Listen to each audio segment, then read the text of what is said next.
Congratulations and good luck. Thank you so much. Best of luck to everyone. Thank you. Are they in New York, Marwa? You're coming interviews? Not really. One of them is nearby in New Jersey, but the other one is very far away. But we'll see how it goes. Inshallah. Thanks. بالتوفيق إن شاء الله. اللهم آمين. So today we're gonna discuss some topics, or we're gonna just go over some tips, or what did we decide last time? Anyone remember? Yeah, I think we're gonna do the panel interview for our colleagues that they're having. Oh, sure, yes. Yeah, Ru'a and Umnia, what the plan. And I think Rayan and Dalia will share their experience from the interview. Oh, sure. Sounds good. Sounds good. Yeah. Mulham and Marwa too, right? Are you ready, guys? For this session, or I mean for the panel interview.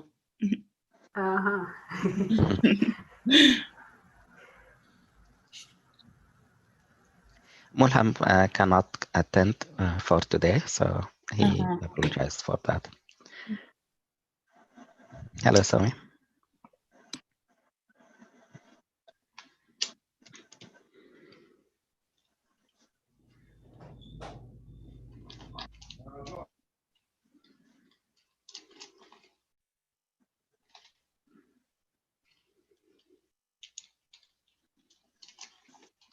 Okay, when you are ready, guys, we can start.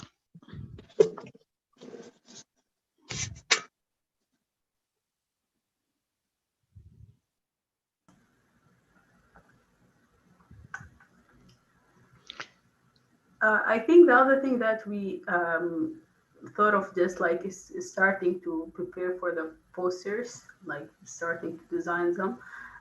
Honestly, I haven't started yet, but at least I looked at the videos on the app regarding how to design the posters, and they're really helpful. Inshallah, hopefully we can start this week maybe with the process. Inshallah. Good. So we have good news. At least for now, we got the data from Sparrow regarding the 2 abstracts with COVID. I'm gonna share you the Excel file. It's a lot of data.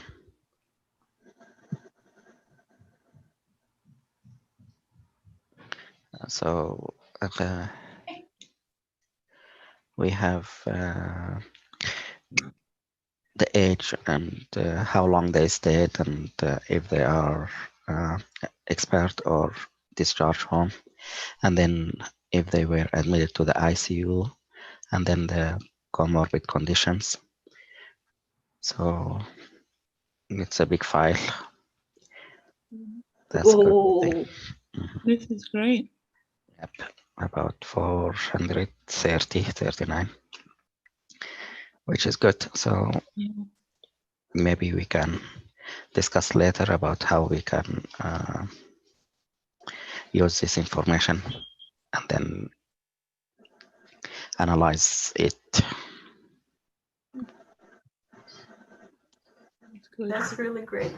Yeah. I agree.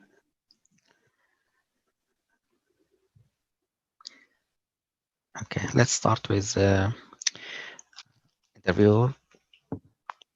Can someone volunteer? I think. Ru'a, are you ready? Inshallah. Okay. Okay. Good. Good luck. Let's start then. Someone act as a program director. We can all ask like all of us questions. Okay. But so you can have the feeling of the interview, I feel. Mm-hmm. Yeah. So if you want to lead us, Dr. Nader. Okay. Good afternoon there, right? How are you today, Roa? Good afternoon, Dr. Nader. I'm good. How are you doing? Very good, very good. Thanks for coming to this interview session and your interest in our program. So Thank you so much for giving me this opportunity. I'm really honored to be here today. Thank you. So in this session, we have a couple of faculty members and we'll have some questions. It may last for 15 to 20 minutes and we'll hope we will have a good time together. Sure. Let's start with, tell us more about yourself. Okay. My name is Ru'a. I'm basically from Sudan. I was born and raised there. I went to Khartoum University and graduated as one of the top 10 of my class. And actually, during the volunteership work I did during med school and during my internship year, I developed a very strong interest in internal medicine. And I had the privilege for treating patients in a very remote Sudanese village areas without even electricity, without running water. So this encouraged me even more hard to work and earn a spot in an internal medicine residency program in Sudan. Now I'm on my second year, and it's a valuable experience to me. I'm getting exposed to a diverse patient population. I'm seeing various clinical presentation and pathophysiologists. And after graduation immediately, I worked as a teaching assistant for 3 years at two different institutions. And in addition to that, I have worked with Duke University in a big meta-analysis, and we submitted meta-analysis for publication. And now I'm very lucky that I joined Michigan State University as a research fellow in a remote fellowship. And now we are doing a lot of projects and submitting things for publication. On the personal level, overall, I'm very quiet and calm person. I came from a big family. We are 4 brothers and 2 sisters. I'm the only doctor, by the way. And something that I love to do is cooking. I usually cook for my friends, for my close family, for my husband. And I believe that it's something brings other cultures and background into your home. So that's briefly me. Thank you. Excellent. Thank you so much. Now anyone can ask questions.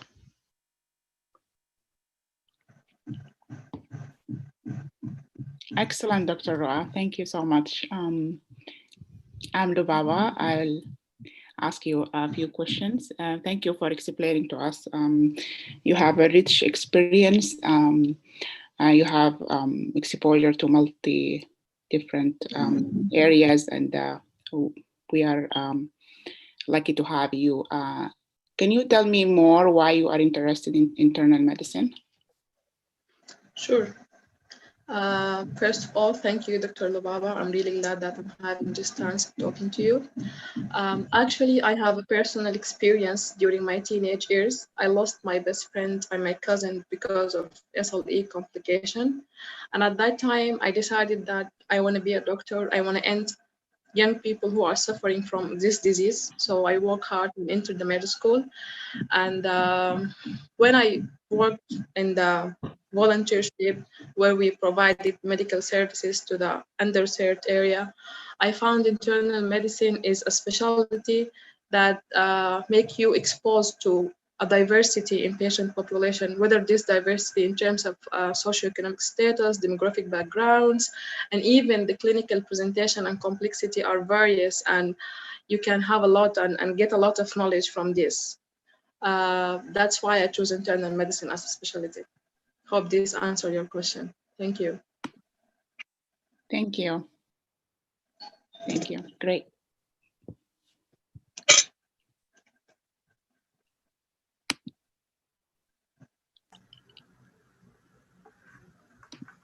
Well, Dr. Roa, we are very we're very glad to know more about you. And I just want to specifically know, why did you apply to our program? Thank you, Dr. Marwa.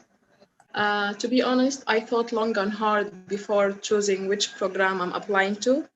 But talking about your program, I have 3 reasons that are in your program and make it very attractive to me. Firstly, the excellent academic curriculum your program have. The faculties are always available and involved in the teachings. All the special subspecialties are, most of them are available. Secondly, the diversity we see in the residents, in the selection of the residents themselves, and the diversity in the patient population.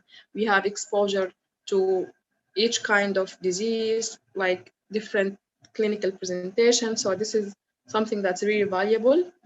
And lastly, I have some ties to the area. I have my brother live there with his growing family. And, I think this is important because emergency do happen.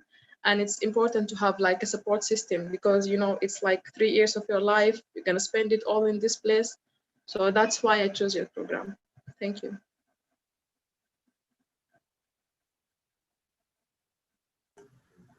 Thank you. All right, Dr. Ismail, thank you so much for being here today with us. I wanted to ask you, what do you do in your spare time? Sorry, can you repeat your question? I didn't What do hear you you. do in your spare time? Okay. I love spending time with family. I have a little baby boy. He is 1 year and a half. We usually spend spare time with him, me and my husband. Also, something that I love to do, I find the joy doing it, is cooking. I usually love to cook pastas, chicken biryani, cookies, and most of the sweets. And I think this is something that make you exposed and get you a chance to see other cultures, other backgrounds from your home. That, And sometimes I do Zumba dancing. It's something that help you keep in shape and get fit. And yeah. that's really great to do so. All right, move to the next.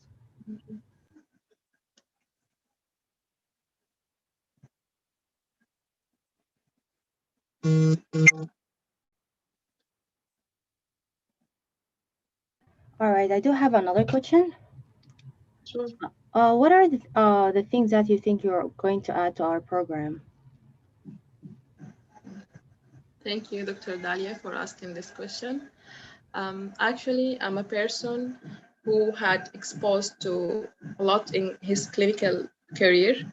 So beside that, I also have worked as teaching assistant for 3 years. My teaching experience, I believe it's something that developed me on the professional level as well as on the personal level. And I know that during the residency, we are going to be involved in some teaching with, whether due to the interns, to our juniors. So I think this is going to be very handy during my residency. Besides, on the professional level, I developed more advanced communication skills working with the students. Beside this, the research field itself, I have worked with Duke University in the US in an online research system as well. And now with Michigan State University. So I think today we are in a world of evidence-based medicine, and everything is related and connected somehow to research. So I believe that my clinical experience, my teaching and research experience, in addition to the interpersonal sets of skills, will be an addition to the program. Thank you. That's great. Thank you. Hi, Dr. Dua. Thank you for your time today. I have a question that I'm so sorry to hear about your cousin. Do you have a plan to, as you said, like your cousin died in SLE complications? So do you think in future you want to practice primary care physician, internal medicine, or you want to do like infectious disease or rheumatology specialties? You can explain Thank that. you, Dr. Simi. Thank you so much. Actually, this experience, as you know, it's something that happened during my teenage years. And what really made me thought along about this is one day, accidentally, I was attending a lecture from a visiting professor from the United States, and it was about SLE complication. At that day, I realized that how this is something very manageable. So I most likely I'm going to do fellowship, most likely rheumatology, but I'm kind of an open person. I want to let things like go easily during residency. Maybe I could figure something else, any interest other than rheumatology. But for now, I'm interested in rheumatology fellowship. Thank you. Thank you. Thank you so much.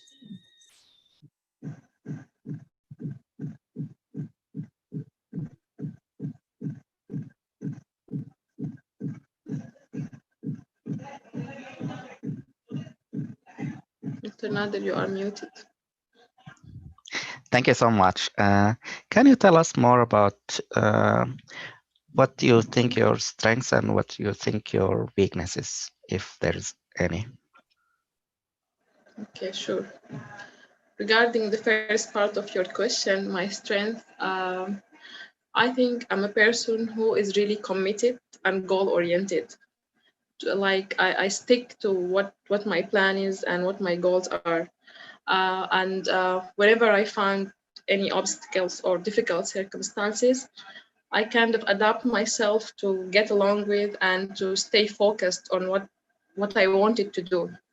For instance, when I came to the US, it was 2 weeks before the CS exam, and I was pregnant in the third trimester. I got some pregnancy complication that and some bleeding, and I need to be admitted to the hospital. So at that time, I told myself that this is a very important period in my life.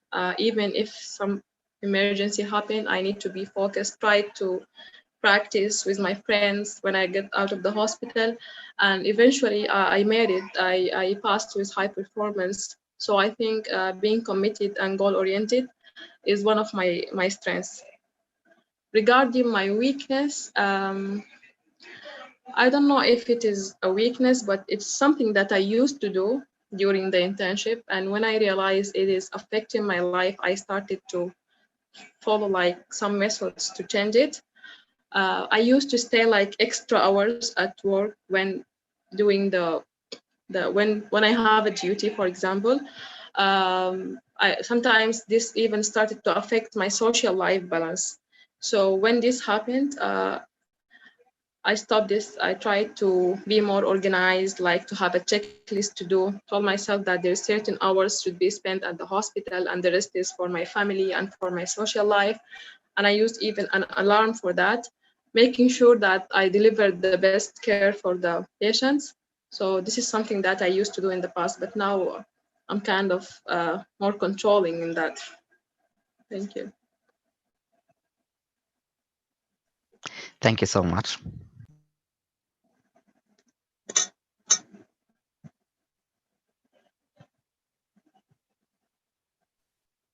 Any other questions from the group? Yeah, I do have a question. Yeah. So, Dr. Ismail, tell me about a time that you had a conflict with a senior or a colleague, and how did you deal with it? Okay. To be honest, I'm a quiet and calm person, and like I feel that I'm easily to get along with. But I didn't be part of the conflict itself. But during the first year of my internal medicine rotation, there was a conflict in our team.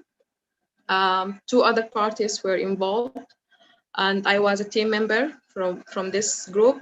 It was about scheduling the duties, the on-calls, and this kind of stuff. So when the conflict arose between them, I tried to talk with the two parties in a private area in a friendly way and explain and try to understand what's going on from each side. And at the end of the day, it appears it's just misunderstanding.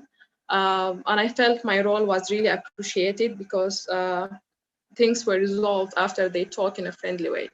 So I think that's what I'm going to do each time I'm facing this conflict. And if things didn't work out, I think I will I will ask for help maybe from a senior, from the attending. Thank you.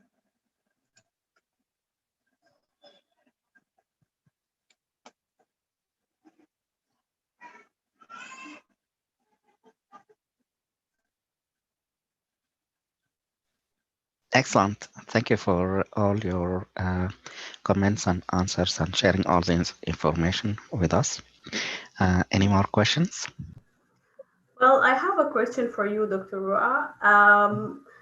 Like I know that you have graduated from medical school and have excellent experience so far, having started residency in your home country. So I have a question here. If you are in a situation where, for example, when you start residency, one of your seniors or maybe like the second and third years are going to be maybe someone who graduated even after you. So if a conflict arises between the two of you, how would you handle the situation? Between me and my colleague, you mean? Yes, so like they would be like maybe you're regarding years of graduation experience, you maybe have more experience than them, but eventually they are like maybe more senior than you in the role. Yeah, so what would you do? I know you answered the question from like a different aspect, but just like hypothetically, how would you deal with the situation like this? I think if something like this happen, if I will talk with the involved person and try to understand what's going on, what is the things about, and if I'm the person who did the mistake, or if I'm the person who is did the wrong thing, I think I believe that I will admit it and I will take the responsibility of my actions. If not, I will try to explain things in a friendly way and try to talk like in a private area and explain my point of view. Sometimes things happen because of just simple misunderstanding. So I think this is what I'm going to do. My question is actually regarding if it's related to a patient care. Like, is this something that somewhat you disagree with one of your seniors, who you think like maybe you are more experienced than him, but eventually he's your senior? So, in regarding the care of a patient. Okay, now I get your question. If his opinion was in the best to the patient care and to the patient safety, I will go with him because he is the senior and he is the one in charge. After making sure that I explain my point of view. Okay, thank you for your answer. Thank you.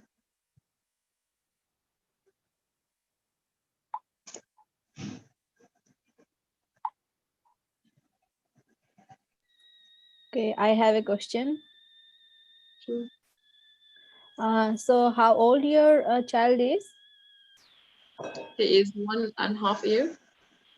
Okay, so do you think that are you ready to take care of him at the same time? Because residency has a very, probably sometimes like 16 hours of work. So, and in a week, probably 80 hours of work day. So I just want to make sure that are you ready to take this both? I mean, are you ready to balance everything? Sure. I think everything depends on time management. So here in Sudan, I started the residency when my child was 4 months old, and now I'm on my second year. I take him to the daycare sometimes. Sometimes I leave him with my husband when I'm working overnight shift. So we are kind of trying to manage these things together. And when I started the residency, I will do the same. So I think I'm ready. Plus, I have a ties in the area. So if any emergency, for example, happen, I have a support system and backup plans.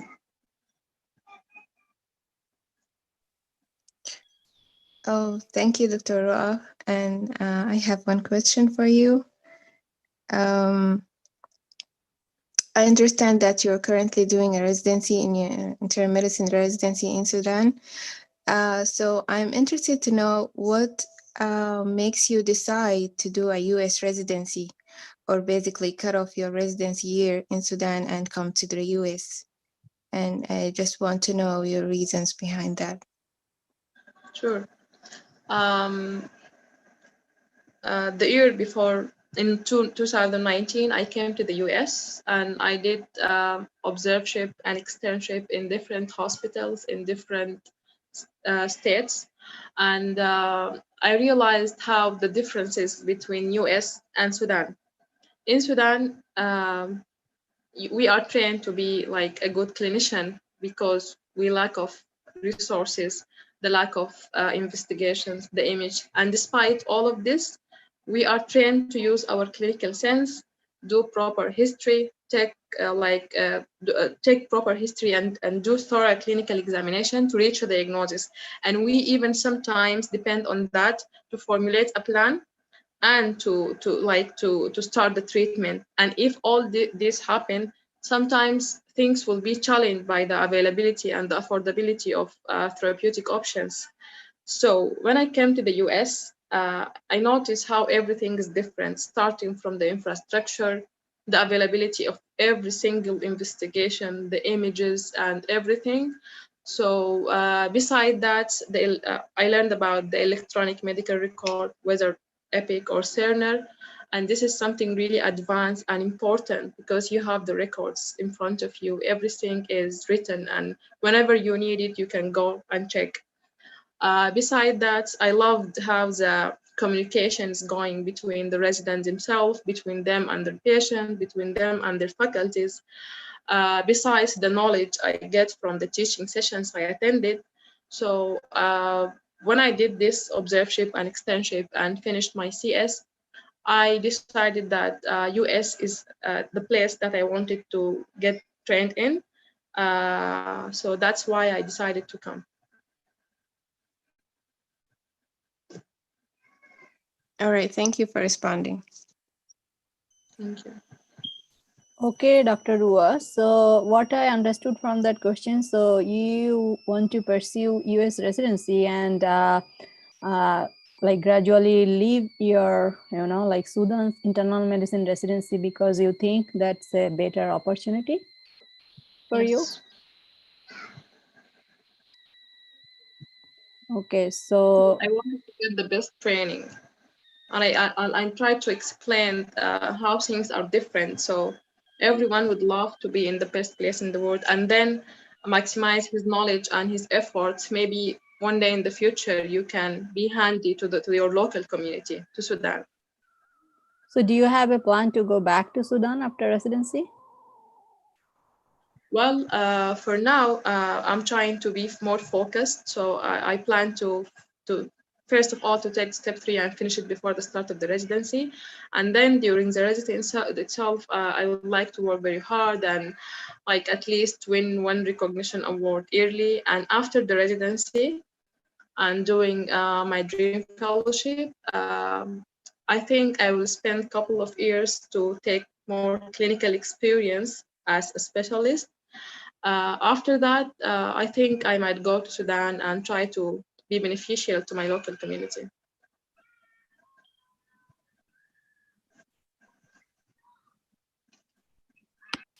Okay, thank you. Thank you. One more question. So I have your application here, and it's have everything that I need to know about you and your experience, and it's really excellent, by the way. And I just interested to know something about you that is not in the application, and you are and you really want us to know about it.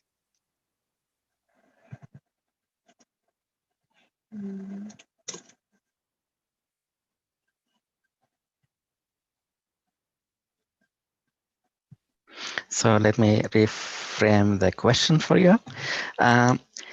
In your application, I see that you joined the fellowship in geriatric in MSU, Michigan State. Tell me more about what exactly this involves and what are you doing there? Thank you. Thank you for asking this question, Dr. Nadir. It's one of the valuable experience in my CV. Actually, it is a remote fellowship. We are a group of fellows with our mentor. We meet weekly, each Saturday. During the meeting, we do different presentations, whether related to the research itself, related to COVID-19 and other clinical stuff. So this is something we do regularly, me and the other fellows, and we get advice from the mentor on that. Additionally, I'm participating in 2 projects. The first one is about comparing the incidence of depression and falls on the elderly patients who are affected or COVID-19 positive before and after the pandemic.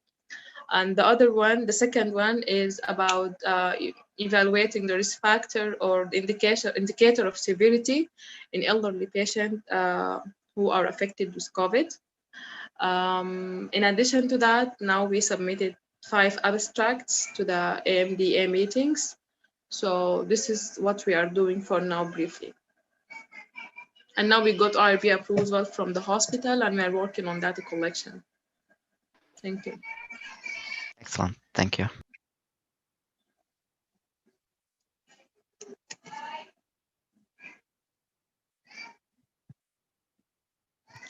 Any other questions from the group?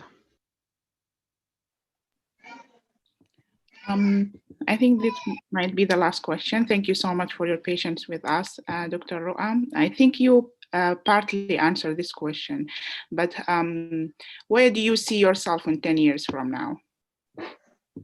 Thank you, Dr. Lobaba. For now, I love always to be organized and divide my goals. So I have a short-term goal and long-term goals.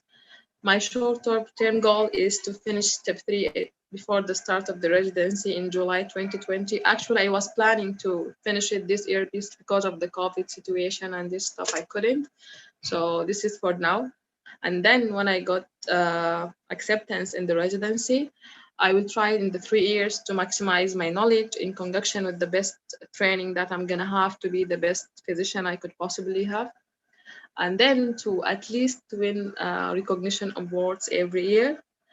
After residency, most likely I'm going to pursue a fellowship in dermatology, but I'm still open to options like endocrinology. Maybe things happen during residency, so this is my goals for now and for the upcoming years. Thank you. Thank you. Thank you so much, Dr. Roa. Thank you. Thank you, everyone. Thank you, Roa. Any other comments from you or any addition before we close this or end this session or interview? All right, I'll start. Okay. Okay, Roa, let's start with a smile. You were smiling. You're moving your hands. I like the body language and everything. You were calm, confident when you answer your questions. So overall, it was good. The lighting is good. Whatever you are is really good. The camera, everything is just perfect. In regards to the answering the questions, I would see the one with the US, coming to the US. It needs a bit of improvement. Most of American here like wants to praise them, like the best educational system here in America, So talk more about it.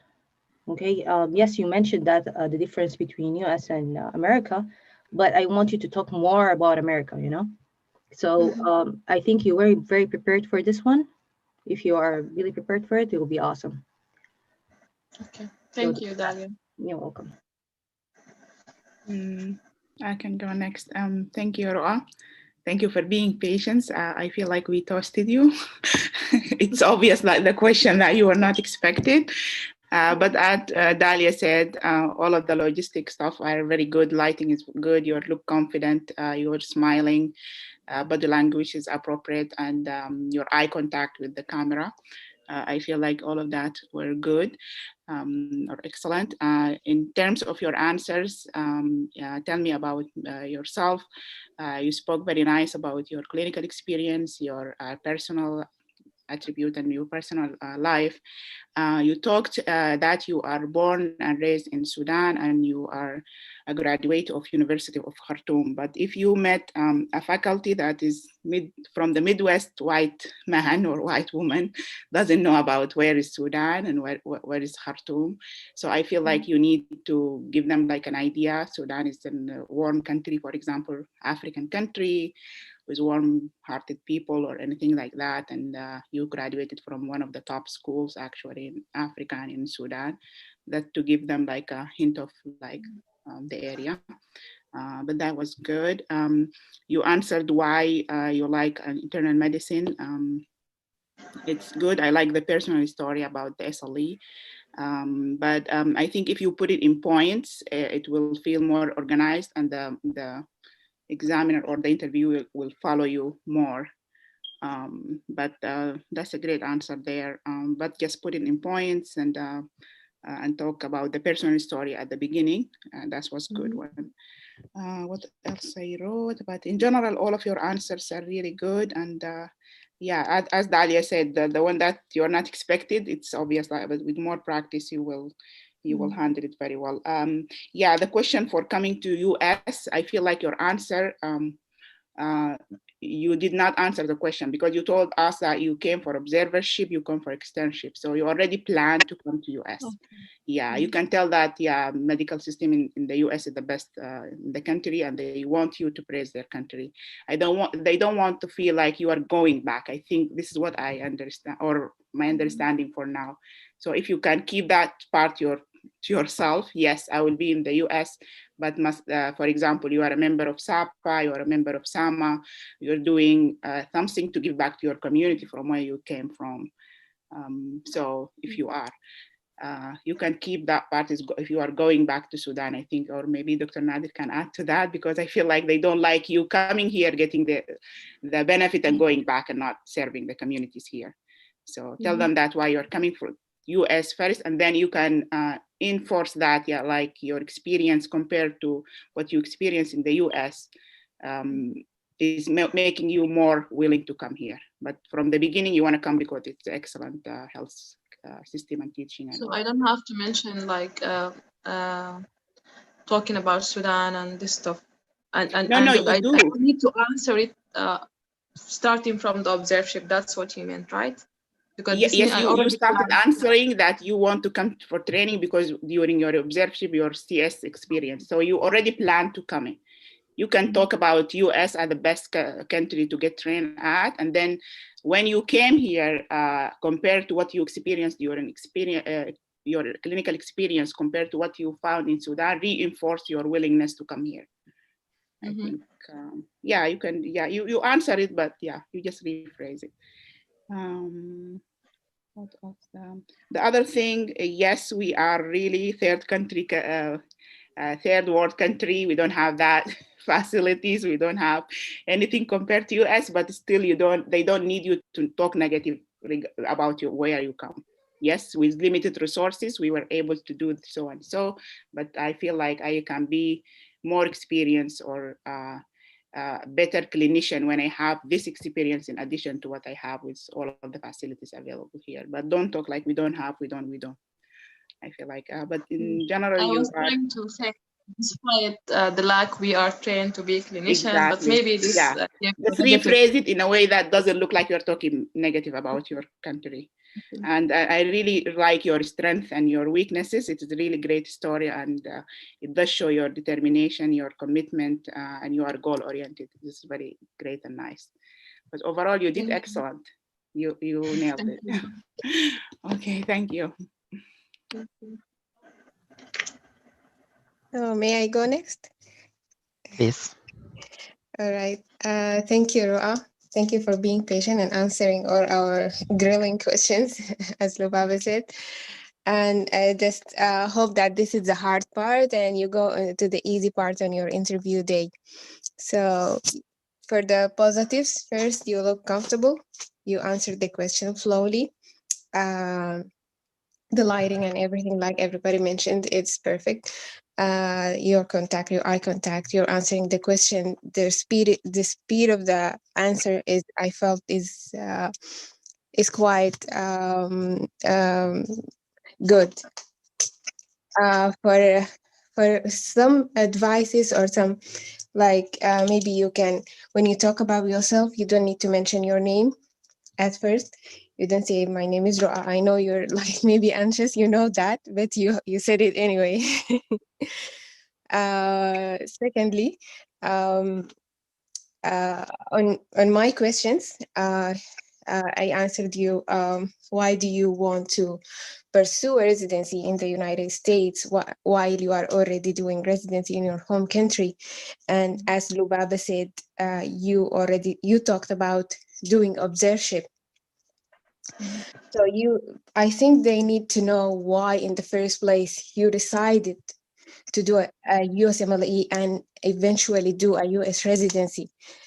Because doing a observership is like the decision was made and you already came here and do observership in order to take a residency. But you answered it, but as Baba said, you need to rephrase it and talk about you need to pursue a well-equipped residency and the health system in the United States, and plus you don't need to talk like negatively about your own country and your own experience. It's You answered it, but you need to rephrase it as well. Second thing, my second question, Dr. Nadir was so nice to rephrase it, but I know the question was tricky, but I asked the question because I had the same question last year during my interview, and I was just like you. I took a few seconds, and your face was the same as my face when I heard the question. So I needed to ask you the same question. They asked me, tell us one thing about you that is not in your application. It could be personal, it could be like anything we need to know.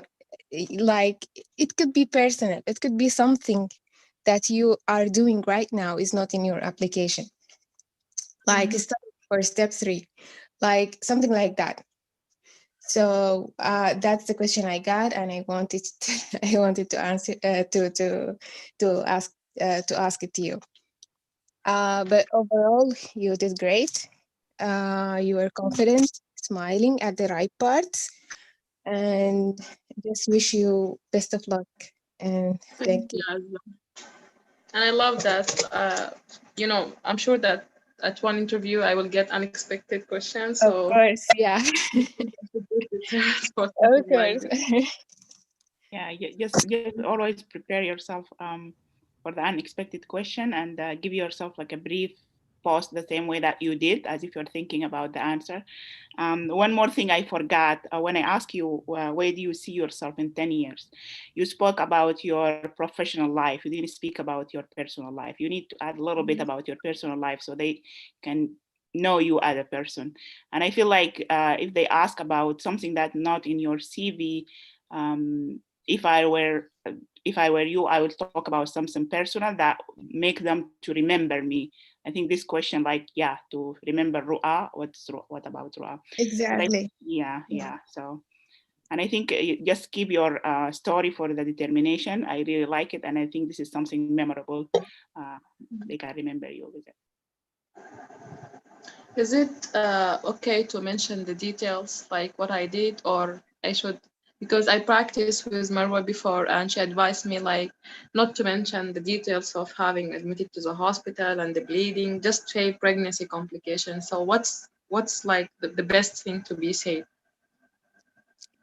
Well, in your story, if you may ask, in your story, the details were going for you. I think you mentioned you had a complication, bleeding, and you were admitted at the hospital. So I don't think that was too much details, but you need to mention that, and I didn't feel like uncomfortable hearing about that. That's for me. Thank you, Marwa. I think you should mention that because it signifies that with this difficult situation where is a life and death basically for a woman, even for your child, you still dedicating for your career, that that signifies you that you are very dedicated and committed for your career. And this is only one sentence. It is not like, I think this is a very good story you made. Anyway, I want to also talk to you about feedback. I'm so sorry, because sorry to give you hard time, but I think that is why today we are here for. So, so I know you got hard time. First of all, I want to talk like, I think you should look a little bit more professional in the way you look today. Like, you should wear a suit or something. I think that the way you, like Lubaba's picture shows, like that way, or even Marwa looks very professional the other day. So yeah, Marwa's picture. Marwa, as soon as Marwa heard that, she changed the picture. So I know what so you mean, like having a suit and looking professionally. I know. yeah, I know that this is a formal one, but it's still like, it's still given. Also, like, I think you should I think you are sitting in a, I'm telling you all the details, so by that way, we can share. This is a platform to improve. So, so another thing, I think you look more confident if you are sit in a like chair, not in a couch or sofa or something like that, and you look more professional too. So it is good for your, like, light and all these things also. And it feels like, the other person who's hearing you or who's seeing you, it feels like you're very confident and very professional. So that things probably you should look. And make it look a little bit professional, like, not like red and all that, like a base color, either ash or like something like that, I know.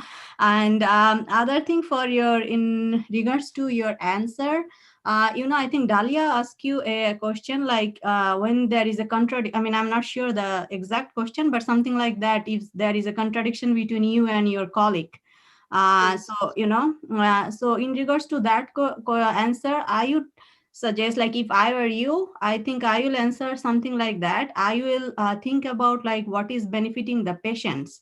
If I may disagree with my colleague or my senior or my junior, always there will be a disagreement, but I will think first that is that disagreement is going to benefit a patient. So if that benefits the patients, I will definitely go for that. Certainly I will not agree with my senior if that is not going to benefit my patient. So, like, in order to be a good physician, I think we should think always how what is the thing, like, is going to benefit the patient. So that's the way if I were you, I will answer that. And that's my question. I ask you, like, do you have a plan to go back to Sudan after residency? So why you ask that question? Because your situation is little different, because you are already staying in Sudan, and you are already doing internal medicine residency, which is like a, like, as a candidate like me, it is a different, right? Like, obviously this question will come for you, like, why you choose to leave that and why you come to join us, because you are already halfway there, right, for internal medicine residency. So, I want to clarify, you said a better opportunity. Of course, US is a better opportunity for, for any job. But, you have to like reframe it, the phrase, like, I agree with Lubaba. You should not say anything negative about, your own country. Everyone knows that, developing country does have like lots of like very limited resources, but you should play it like, you should sell it like, although like we have very limited resources, but here I think the physicians are very efficient. And with this limited, let's say, COVID situation, right, like, even with this COVID situation, with very limited resources, we are trying our best to improve it, and try our best to care of the patients or something. So of course I want to come to US, but I do not have any plan to go back, because why they will train you then? If you're not going to serve their country, if you have a plan to go back there, so you may say that I became the whole inspiration for me to become a physician is to serve population. So now the it's like everything is globalized now, so I don't mind if I feel like if I train from US, I'll be a better physician and I'll serve the population. That's the whole idea, right? Being a physician, you want to serve, you want to, like, population does not matter your own country or other countries. So, I think, they will not accept it very well. And other thing I want to mention, same problem happened to me when I went for interview. Actually, I mentioned that I was holding a, it's called BCS, Bangladesh Civil Service job. That is a government job. And I had to quit finally because, you cannot take that job and come and back and forth. So I mentioned that I thought it is a positive thing, but I felt it is a negative thing, because same question come to me because they asked me, do you want to go back? So um, well, your situation is something like that. My situation now is not something like that. I'm now settled here. So, I have no plan. Now my CV, like I can reframe it. But your CV is like, something like that. So make sure that you will never, I'm not sure like how you will present that, but you have to commit that you will come here, and like, the way you have to explain that you are ready to come and you are ready to start residency and rest of the life. Yeah, you can say that, yeah, I want to serve my country when, like, I have like, you can take a summer break from 1 month or something, and then everything is now like telehealth, so you can serve. I have a plan to, serve my country like telecommunicating or telehealth or something like that, or we can do a campaign, or we can volunteer for like a month or 3 weeks, to see patients in my community. That's how I want to serve my community. But there is no plan. Okay, like that's the something like. And otherwise, I think you did very good. Thank you, Sumi. With regard to your questions about the baby boy, do you think I should elaborate more on that or Yeah, just mention I purposely ask you because this is a very common question. You will mention about your child, and you had. last year, by the way, and the Yeah. interviewer was a person who had 3 kids and she is done with her fellowship. So she kept asking this question, the baby boy, what, how are you going to handle this? So Same thing happened to me. Even because I personal statement I mentioned, like I took step to seek, and step to seek is 9 years exam, so I took when my daughter was 4 months old, and then she's like, oh my god, like, so that's how the story started. And like literally she was behind me for that question throughout the interview, like how will you manage work life balance, blah blah blah. So I think you did great. But one thing, for your case, and they might ask like your husband is here or not, or like like you mentioned that, I know, and you mentioned that you have a family around. So it might come like who is around you, because they want to clarify that. Okay, like and your husband is willingly to come here, or like like job options or something like that. So search about the area and connect your story to that point. And it's still like you would something you can add that, I think, like as a woman, of course I am a mother, and at the end of the day I'm a mother, but I want to balance my both duty as a mother and as a physician. So I'll try my best to balance both. And I think my current situation, I'm already balancing it. As in Sudan, I'm working, I'm doing my residency in internal medicine. You have also a long hours duty, right? Like night yeah, duty or something. Yeah. So you can mention that already I'm balancing. And so I am not worried about that. And my son is also adjusting very well with these things. So I think I'm ready, I'll be able to do it.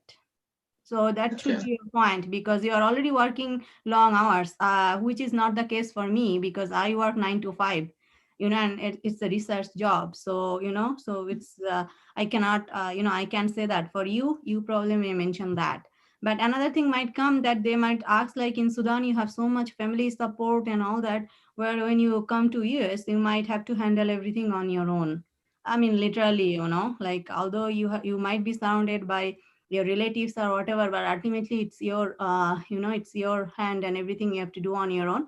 So you might say like, I'm ready to accept, like, that's what Lubaba, I think not Lubaba, Dalia, I think, explained that, try to, little bit, convince them the way that you already adopted American culture, and, you are ready to adopt American culture, something like that.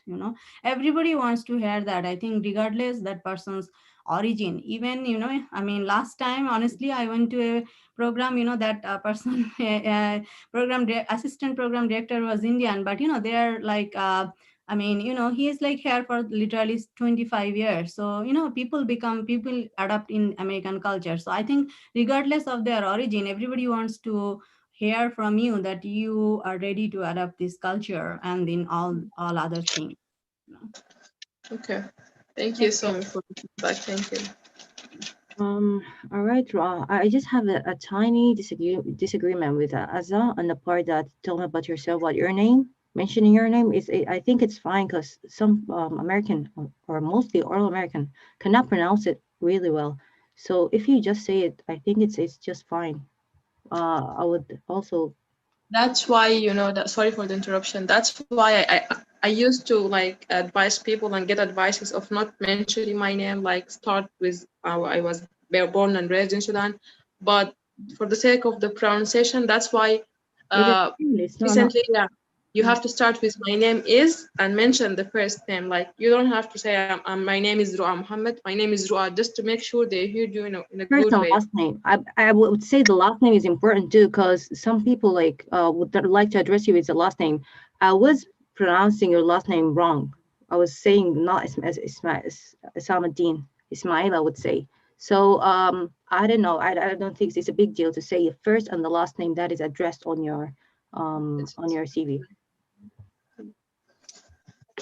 I think, of course, you can do whatever that makes you comfortable, but on the interview day, when they call you by the name, the faculty will come and open the door, Ru'a, and he say, "Did I mention your name right?" And you say, "Yes, it's Ru'a." And then after that, when you come inside and sit with him, "How are you doing?" and that, and he will mention, "Tell me something about yourself, Ru'a." And after, I don't think it's the way that the Depends on the interview situation, going, exactly. like Right. you're already gonna have to like fix your name at the beginning, so I don't think it's gonna be a little bit rude and a little bit like uh, when you say my name is Roa again. So this is just a Yeah. technicalities.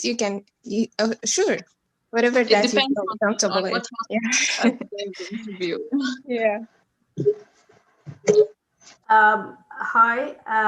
Regarding the last point that you were discussing, I think, as you said, you adapted the situation. For example, like my last interview, he mentioned like clearly my name. Hello, Dr. Marwa. Like he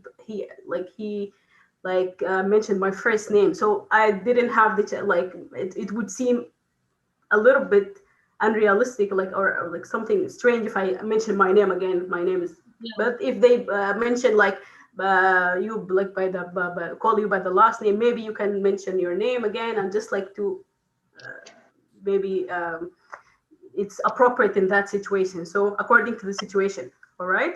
Um, I think like the question that I asked you, I know you answered this like a somewhat a similar question, but I asked this question specifically because I was asked that question and I wasn't anticipating it. So I think overall you just would like to emphasize certain points that you are going to.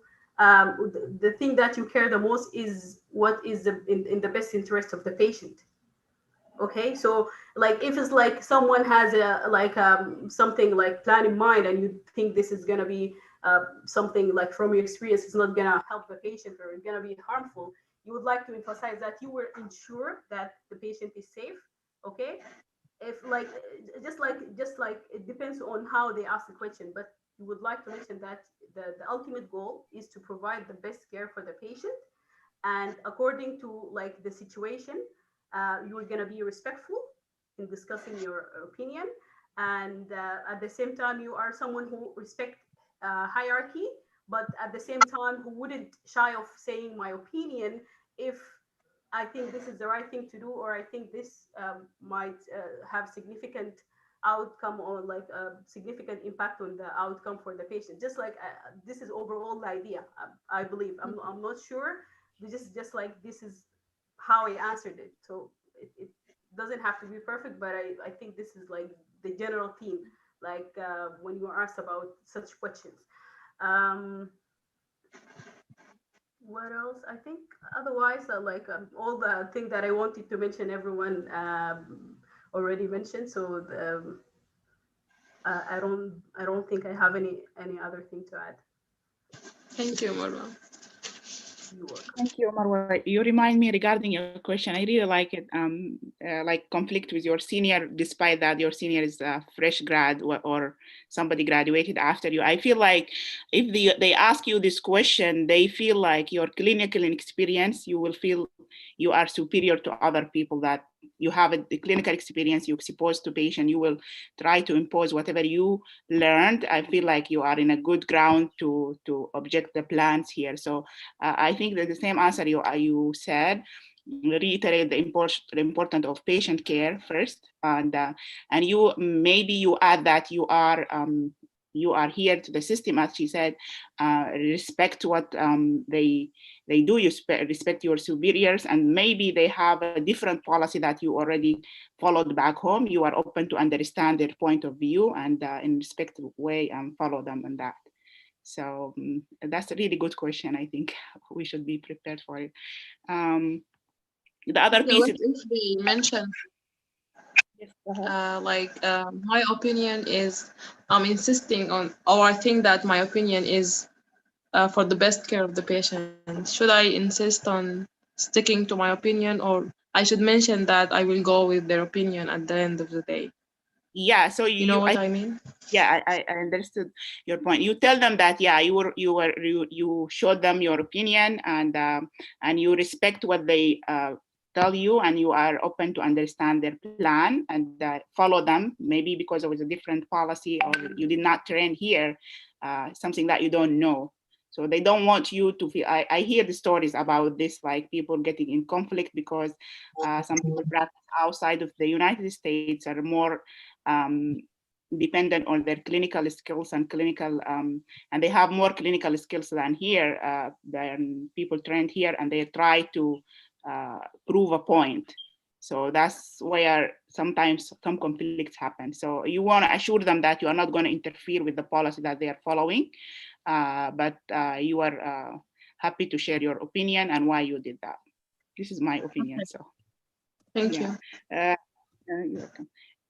The part of the name, as both Azza and Somi and everybody and Dalia mentioned, and I think if they call you with your first name and they already pronounce it the same way that it's pronounced, it's okay to continue. But sometimes when they call you, for example, myself, Dr. Dahab, it is nice to make them like an ease, and you feel like to make the floor like open, like you can call me by Lubaba, by the way. My first name is Lubaba. Like it's different, like the situation that you find yourself, you can whether mention your name or not. But Yes, thank you, Lubaba. Well, I remembered something now regarding why did you choose our program? You gave a good answer, but I noticed that you are like, in your answer, you're referring like as if you are already in the residency. You are gonna be trained. So this is somewhat, they might consider it as wrong way, or like at least try to just put it in a way that I think maybe one of the ways to put it is just to say from the information that I got from the website, attending the open house, and from what I like, I contacted one of the residents there. It will show them that you are interested in the program. You have been searching actively to get information about it. And then, like you mentioned, the point is specifically, and if you find anything that's like somewhat unique to the program, you mention it. For example, I know the one that you're going to be interviewing in next. I would say like they have one of the things that they're proud of, like the very good hands-on training, especially in the ICU or in the whatever, like like in the urgent care or emergent care. So this is one of the things that they are like, I think they heavily mention in throughout. So you didn't do the open house yet, so maybe they're gonna mention it, but you just try to find out what they mention as like very unique or specific, and just you have to touch bases on these things. But otherwise, your answer is good anyway. Thank you, Maroon. Coming back to I, that while question, I was answering, I noticed that I was answering like if I'm already in the residency, so I didn't know how to fix it during the answer, but I will rephrase my answer again. Thank yeah. you. Coming back to that question, I would say it's a bit generic. We're talking about the interview that you'll be interviewed at, you know. So if you look in the website, what are they really proud of? Like, yeah, it talks about the diversity, but not diversity. It didn't talk about. Did you talk about diversity of the Yes, population there? Okay. journalism. All right. So they would have like if they are serving underserved population, if they are like some programs do, they're a bit proud of something. Just highlighted back on the why did you choose this program? So that's the thing that I was trying to mention, right? Thank you, Dali.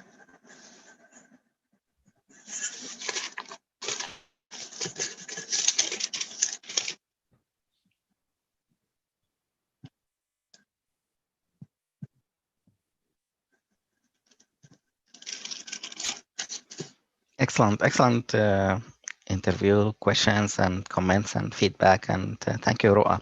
Thank you, everyone. I'd like to add some comments. So everything I agree with the recommendations or the advice from the group. And regarding a couple of things, when you mention your experience or what you are doing now, the training, I would say it in a form where you say, I'm getting my training here uh, and I will finish soon. You don't have to give details about like I'm second year. They don't know, is it 3 years, 5 years, whatever. It's a different country, different situation. And they don't want you to cut that off in the middle because it doesn't show you are, maybe you will come here, you will second year, you will say, oh, I want to go to some place else. So just give them information that's enough to keep them safe or feel them like the answer is enough for them. Um, but again, uh, praise yourself, praise your experience, your skills. Also choose words that praise their program. So I'm gonna get the best care, I'm gonna get the best training in your program. Your program is the best one of the list that I got so far. Something like you want to use some word like excellent, best, some good words that put them as like make them feel happy about their things. Um, in the same way, when you want to add to their program, you mention your skills. I have these skills that I'm gonna bring. So good wording about your skills will make them choose. Oh yeah, she's great in this and that. So it's a matter of selling yourself. It's uh, sales skills kind of. You want to focus on the positive, positive, positive, not the negative.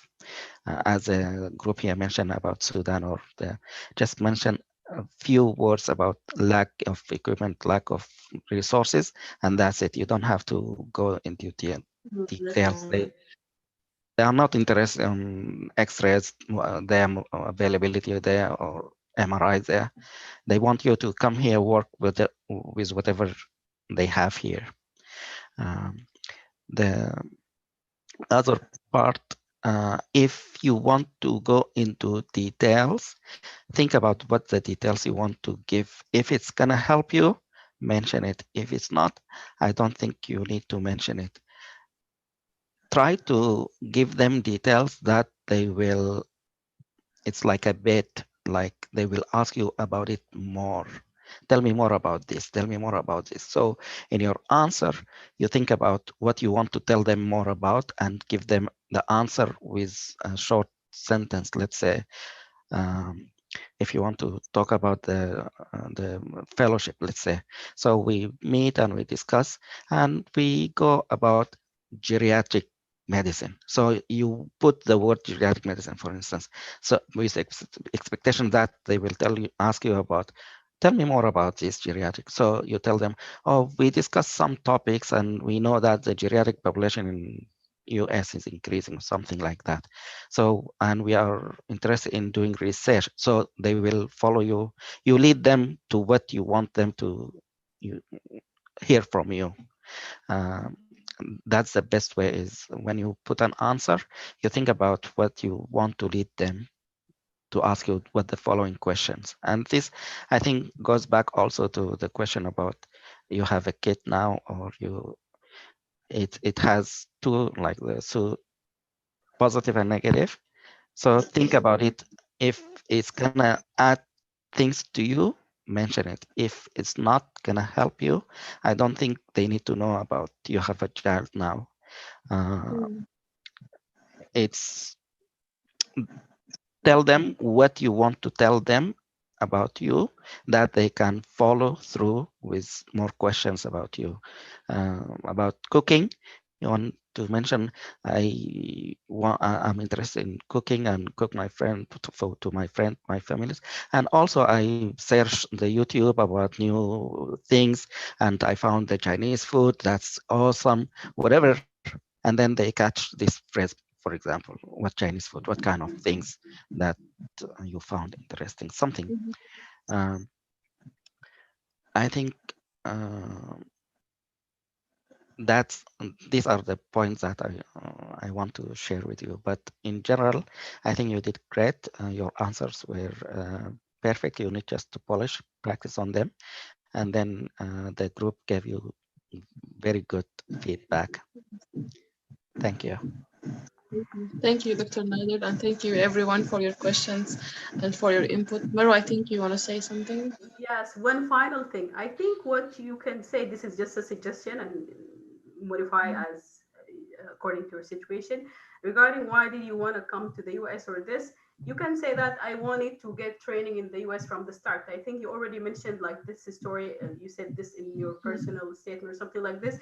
So you tell them as soon as I finished exams, I started taking my as soon as I finished college or this, I started taking my USMLE exams because you already did, and they know from the record that like when you took the exams. So just like this is something that I decided to do. And then the part where you started residency according to like to the situation and banning of visa and like to due to certain situation, I tried to adjust and try to get more training in my home country, which helped me become like a better or something like this. I got more experience in such and such, and you can put it like a story according to what already happened, and it helps you eventually because you are determined from the start to come here. This is your decision, and you can mention like why, or you already I think have good points to mention, and according like as everyone told you, like they want to them to they want you to brace the system here and everything, and then you move to that point that like the current training you were just like trying to make the best of your time until you start residency here.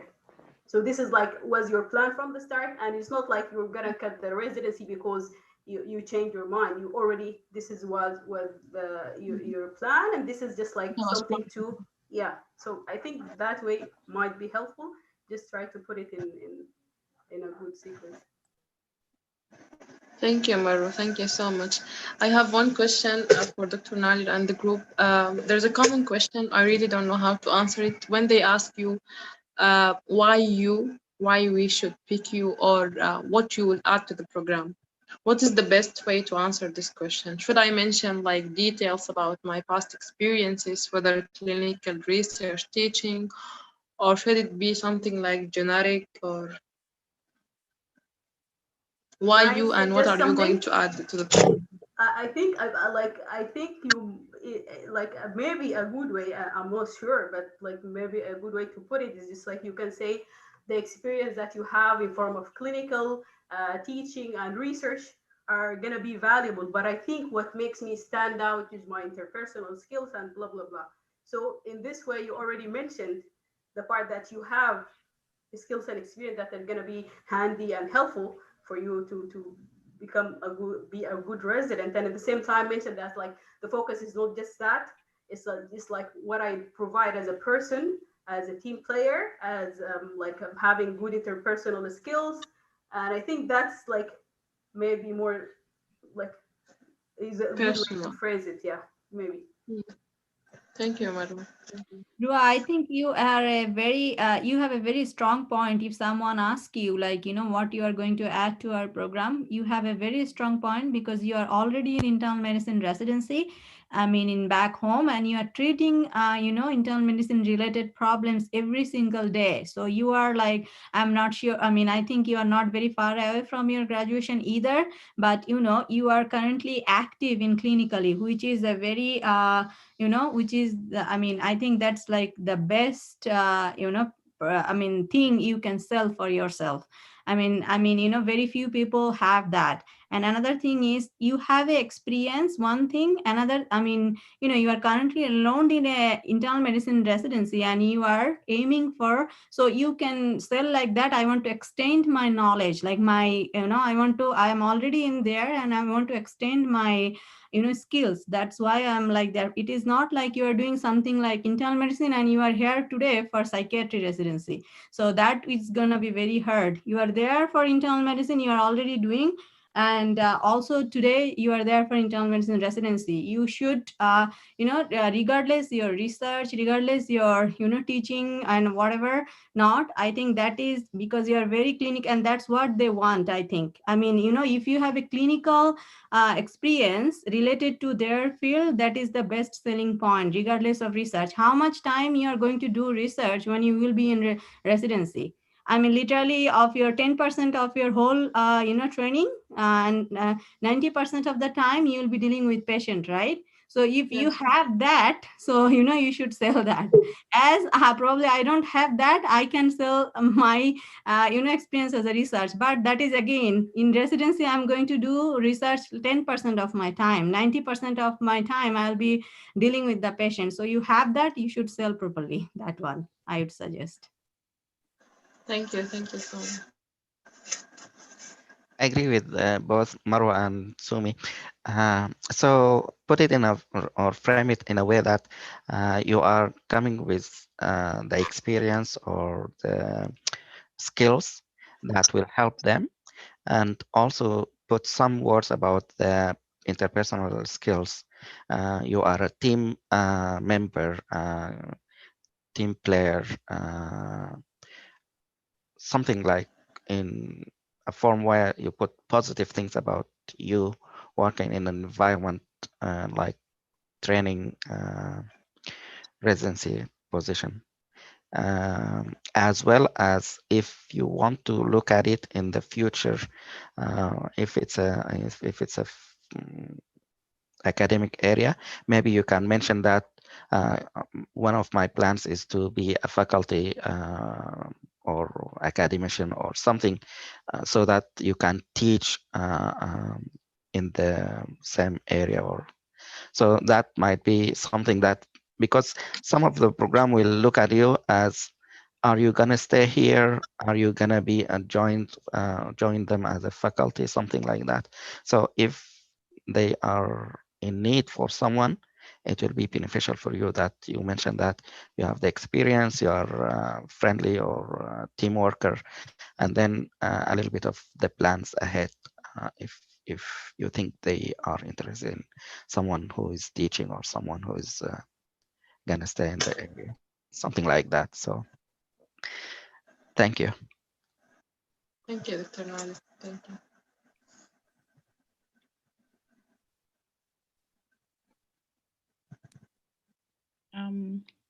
Yeah, I agree with all of the ideas that they suggested, and I like the point that Dr. Nader said. They are looking for you to stay at the area, and I remember that you mentioned a tie in the area. Maybe you will say like my other family or my cousin, whoever in the area is settled and they like the place, and I feel like it is a good place to raise my, or you don't want to mention your kid, it's a good place for me for long term to be in the area. So I think you can add that, and as they said, but keep it general because you already explained on the previous question that you have clinical experience, you have research experience. You just like tell them this is will add to your program in addition to the interpersonal skills, definitely, and tell them that you are easygoing and all of this kind of stuff. Yeah. Thank you.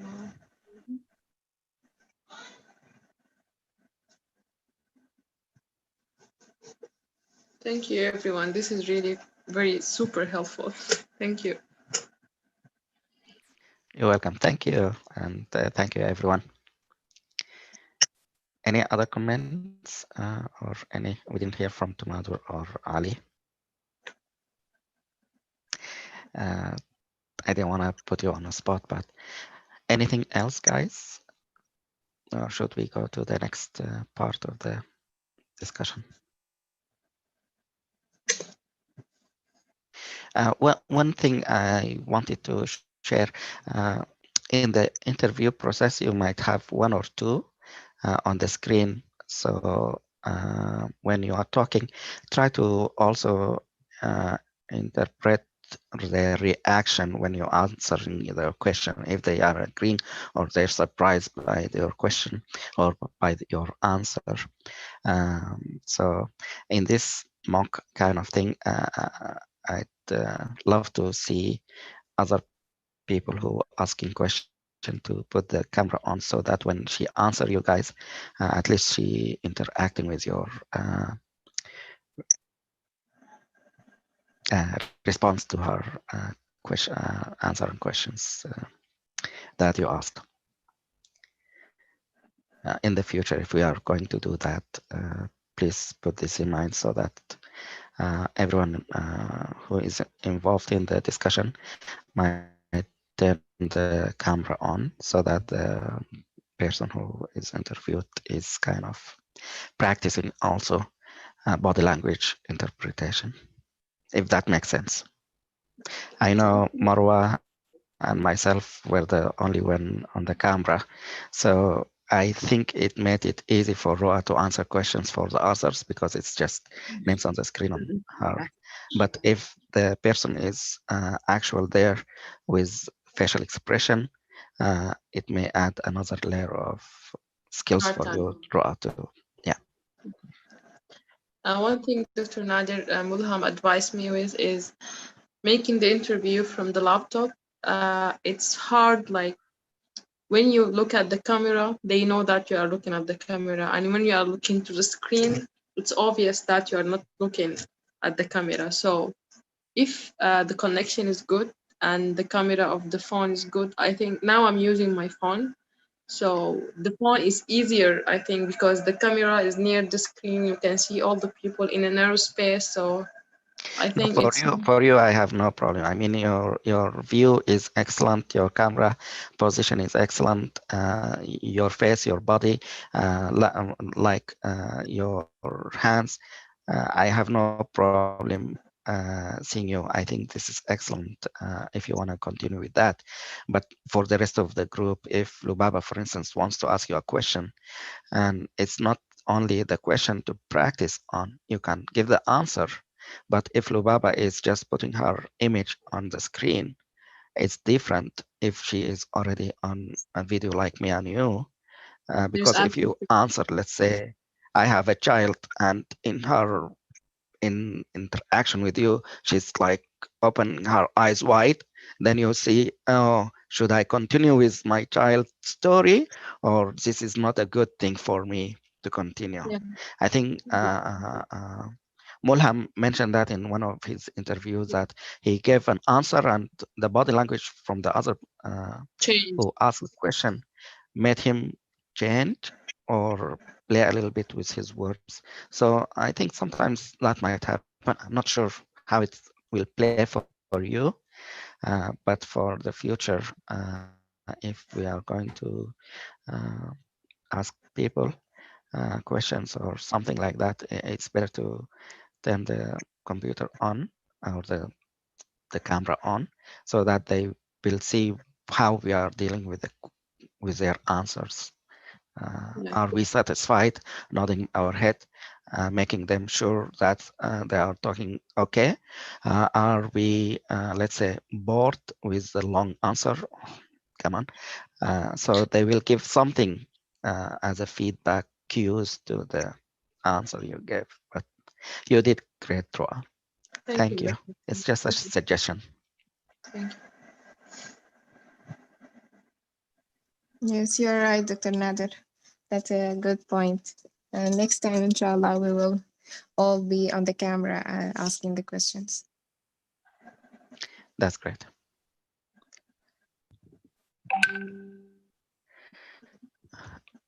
All right.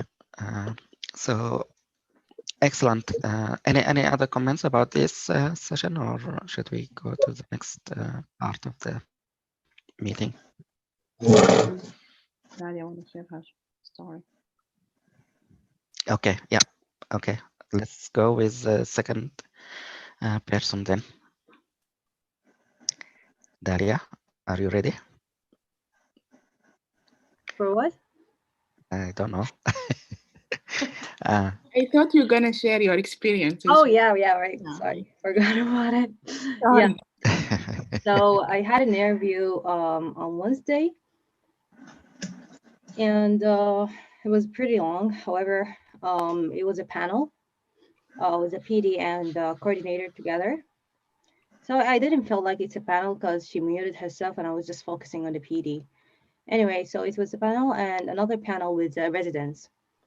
They asked the usual questions.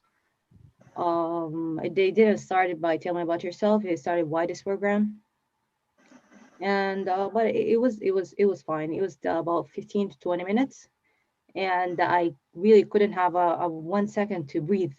They were like asking me question by question. Mhm. So yeah, the question were why did you choose this program, and the question that I asked to Raw, which was the why what are the things that you will add to our program, and why the specialty, um and what is yourself in 5 years. And the program coordinator, she asked the same question in terms of what do you see yourself in 5 years, though they were in a panel, so I said the same things. They just repeated myself. um and the part that I said that I came to United States, I moved to United States last year. So they were interested about the fact that I came to America. So what are the challenges that I faced? So they asked me that question. For the residents, they were very chill.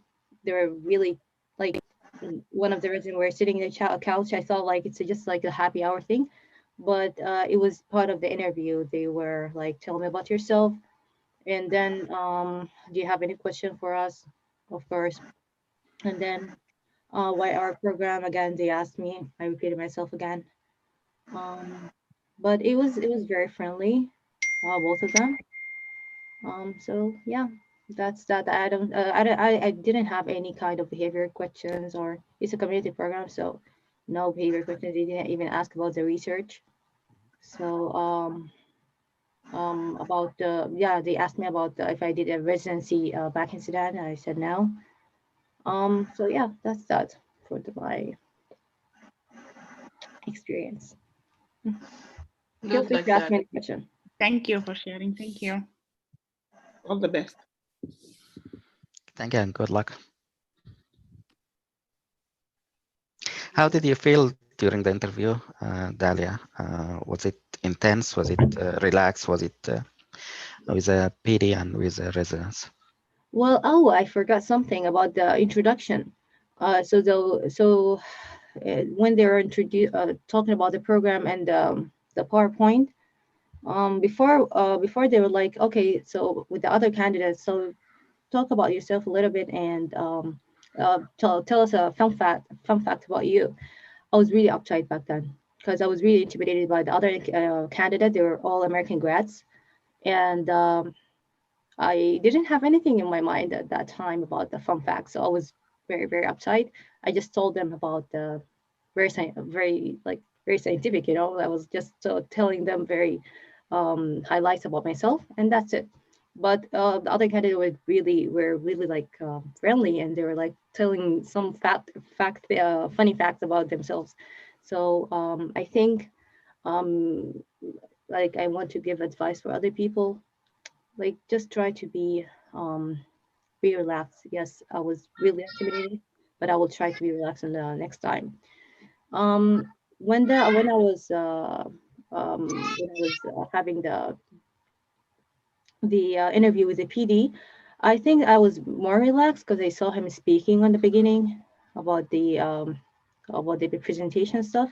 So I was very fine about it, and the coordinator was super nice. So adrenaline rush was working a lot back then, so I wasn't really thinking a lot, but my answer were very good, I think, because preparing for it was really like it has to. I had prepared for it at that time.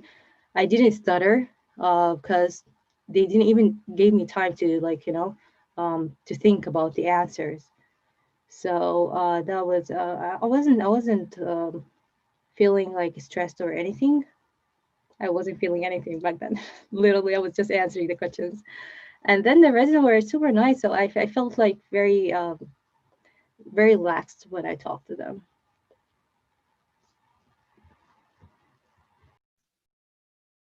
Excellent. Thank you so much for sharing. And again, good luck. Lubaba?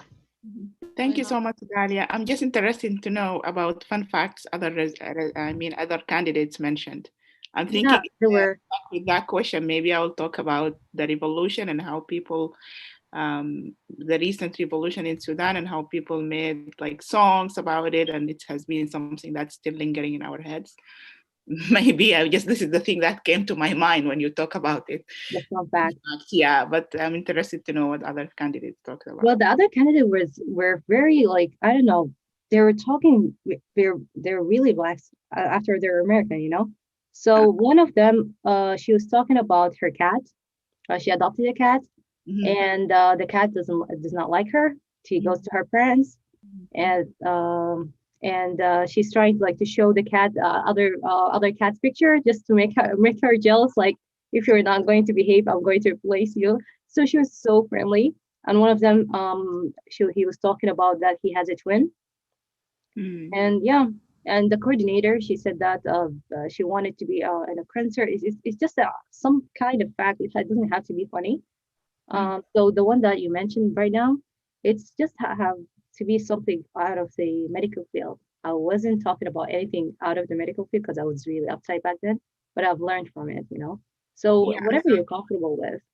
Yeah, this is what I felt like. Okay, if I'm stuck there, so I will answer. I feel like it's something like to break the nervousness, and I really noticed that because in the work that I'm doing at the hospital, we have a weekly COVID huddle or something with the CEO, and I observed that every time he start talking, he will talk about something general.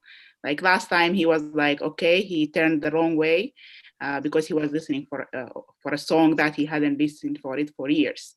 So, and people laughed about it. I feel like he usually break the nervousness for himself and for other people waiting for him. So that's why I feel like it's something need to be off the medical practice or something off. Yeah, my suggestion. But thank you for sharing. That's a really good one. Yeah, thank you, Dalia, for sharing. And on that, we are all struggling on this part. I think this is part of the culture or something. We are like we don't have like a passion about the pets or even the hobbies. Like we can't like have like some of time for ourselves, and we can talk passionately about something else. Yeah. But I guess it's part of our culture or something. But yes, they can like talk for hours about the pet they have and what's kind of hiking they get, what kind of like hobbies they're doing. Yeah. Yeah, we're all struggling in this part. So I remember I just want to share with you a story. When I came to Michigan, I did the first rotation was neurology, and attending was the chair department, the division of neurology. And when we rounding, After we see patients, he will come and discuss briefly about summarizing the cases. And then he asks, or sometimes he put a way of discussion like out of the medicine. One day he was asking, what's your favorite movie? So I think all of you watching movies, it's so I in my like past I watch, and the most touching movie was Life is Beautiful. It's a movie, I think, funny at the same time. It uh, portray a story about someone went to Germany and during the rough period there. So I found it interesting when I found his reaction, or I looked at him. He's like, "Wow, that's a good movie." And since then, we had a very good bond. I wasn't the greatest in the residency, like smart or bright, but for some reason, when he looked at me, he's like, "Wow, this guy must be awesome." So sometimes you just want to share something uh, out of the medicine, as you said. I think for all the group, you can mention some of your favorite movies, maybe favorite dishes if you are in the cooking area and field. Uh, if you, let's say, what kind of animals do you like? You don't have to have a pet, but I found it interesting, this kind of animal, and I like the picture of this animal or whatever, anything. The culture here is different. They have pets everywhere, and they talk a lot. Uh, I remember I worked in a lab as a volunteer, and the physician I work with, she was telling us every detail about her dog. I'm like, come on, tell me about your kids, not your dogs. So sometimes it's just huge for them. And in different culture, we talk about certain other aspects. So bring whatever interest you have. If you have painting, art, drawing, reading, maybe you want to talk about your favorite book or writer or any kind of interesting fact. Uh, During the residency, also they ask us in group sessions about, tell us more about something that no one else knows but you. And one of my colleague was mentioning, I like to shave my head every day because I want to be just bald. So this is something that we didn't know. We saw he is bald, but he's doing it just to keep himself the way he wants. So this is some, I'm not sure if it's a fun fact or something that you share, and it's just to break the ice or something like that. True, true. You will never go wrong if you start talking about pets. So this is their area and they love it. So yeah. But don't talk about snakes or something that. Yeah. Cats Yeah, are dogs, the top topics. yeah, I think about pet, that's a very hot topic. Actually, I mean, same thing, I believe like we all have that lack. Even like I remember, when I was in internship back home in Bangladesh, we are literally like, like when the professor or like our teacher used to intern after night duty, we are literally like, thinking about how to present the case, what did I do wrong in the night, did I do like everything same or like the right order for the patient. That's how our concentration used to be. But here I saw like after night duty, all the residents in the morning, they're ready to share. Like the way they present is very funny, even though like it's not funny for the, and they admire it, like it's not funny for the patient, but it's a, the way they put it, it's very funny. And they talk about game, like what is like soccer, and then like their baseball, they're very like they have big team. Like I, as I worked in the university, so they have like Spartan versus blue, and like, it's a big topic. Even like as Lubaba mentioned, I think Dr. Nadir also sent yesterday that a COVID series by UFM lectures. Yeah, I think Dr. Nadi shared with all of us that we can also join. So I joined that for UFM, that the lecture series for COVID, like implementation of vaccine and like development and all that. Every time, like first 10 minutes, their talk is either about game. I think because COVID itself is a very stressful, topic. So they just want to relieve their stress. And actually, when I came here, like any lunch meeting or anything, wherever I go, their first topic is pet. And I used to came home, and I used to I talk to my husband that, oh my God, is it a common trend that I feel like, their pet is more important than their child actually. So, I mean, I know I may sound bad, but that's how I interpret it. I feel like, I even don't talk about my child that much, the way they talk about their pet. So they spend a lot of money for like, getting the pet insurance. Even I did not know that pet, there is a daycare for pet, like dog daycare, cat daycare. Yeah, I'm literally, one resident, they ask, like, I have 3 pets. So do you think there is a good dog daycare in around this area? I was like, I'm very worried about my daughter's daycare, and they are worried about their dog daycare. But that is the reality. Although it seems, it sounded very weird to us, like Rua is smiling, I know.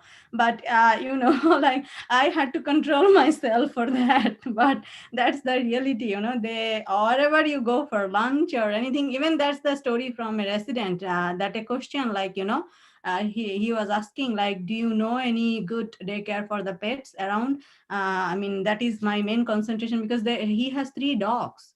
And then someone was saying like, it is very expensive too. For getting the insurance for the pet and all that. And the hospital has that system, like, they have dog daycare, and they have like the insurance policies, resident will get some discount or something like that. So I think that's not a bad idea. Like, talk about some animals. At least we should have some idea about, where I was like totally zero for these, things. And they talk, I think they have 3 things very common topic, like game, and yeah, for politics also. They discuss about politics a lot, and all, as like this time is very, like crucial for America, I guess. I don't advise to go that route, but Yeah, I because agree with the sports. It's a big thing. Pets is another big thing. yeah. I think if you want to go the safest way, maybe you can answer this question with, I like to walk, I like to look at the nature, I like in Michigan, if you know, there's a change in the leaves colors or something, the seasons, Fall color, yeah. yeah, fall color. Or I like to, like we talked about Dr. Henry, he liked to watch birds, flying birds. So anyone can see that, and you don't have to be in America to watch birds, but you can say, I would like to do this.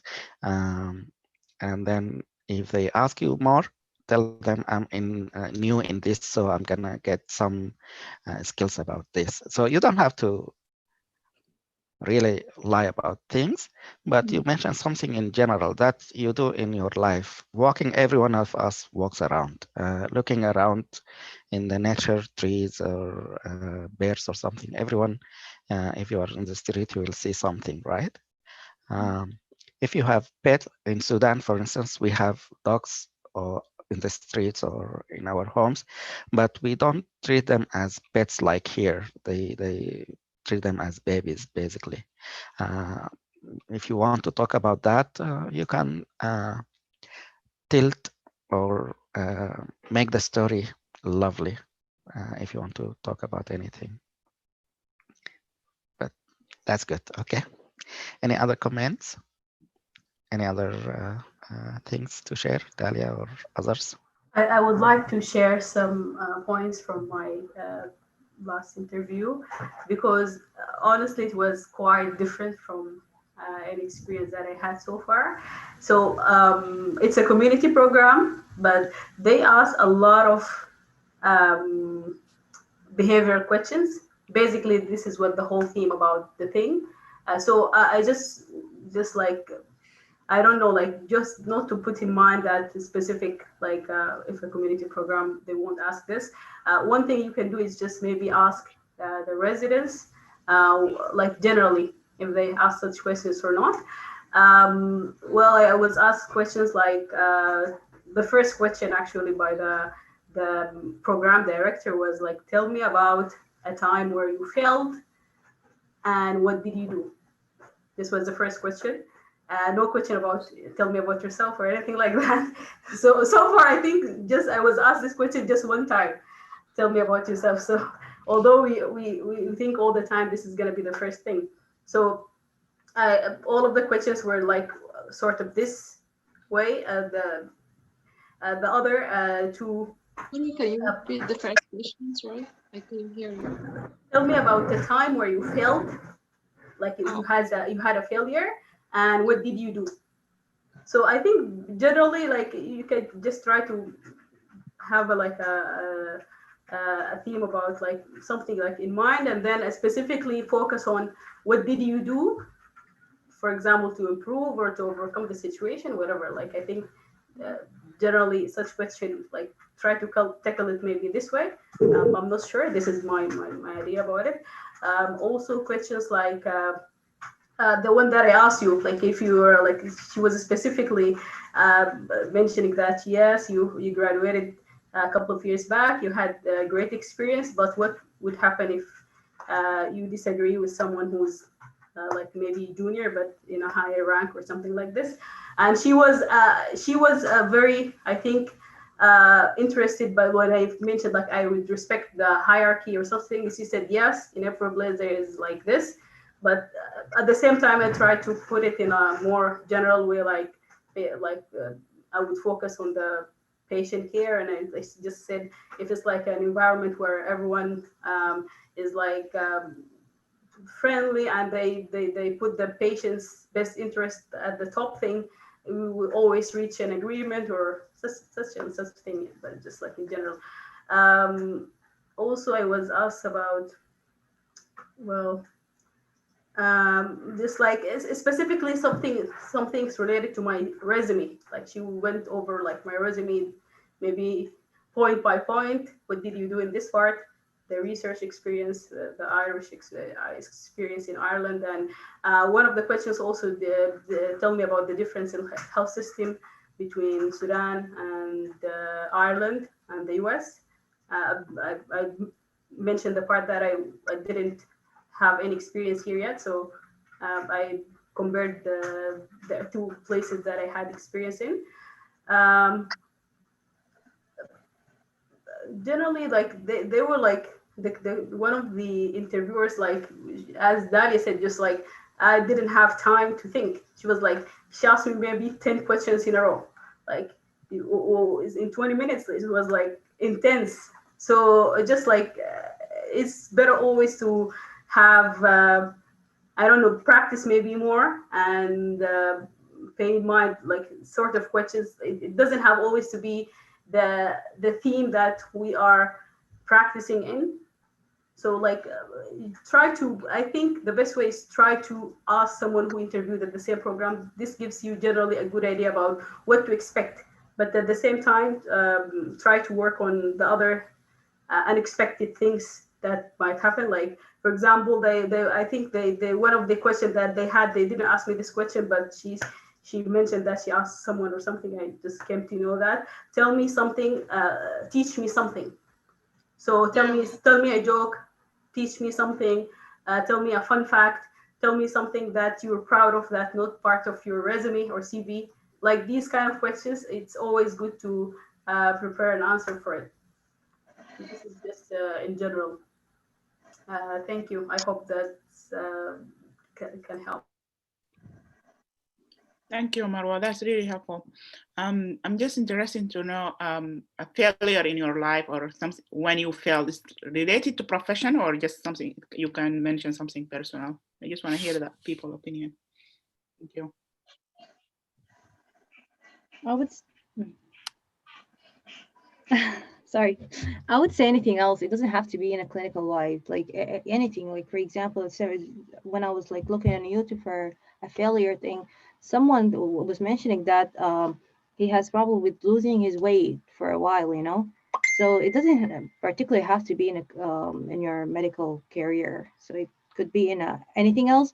But the fact that you should mention that you overcame that problem and now you're in a better place. That's what they want to hear from you.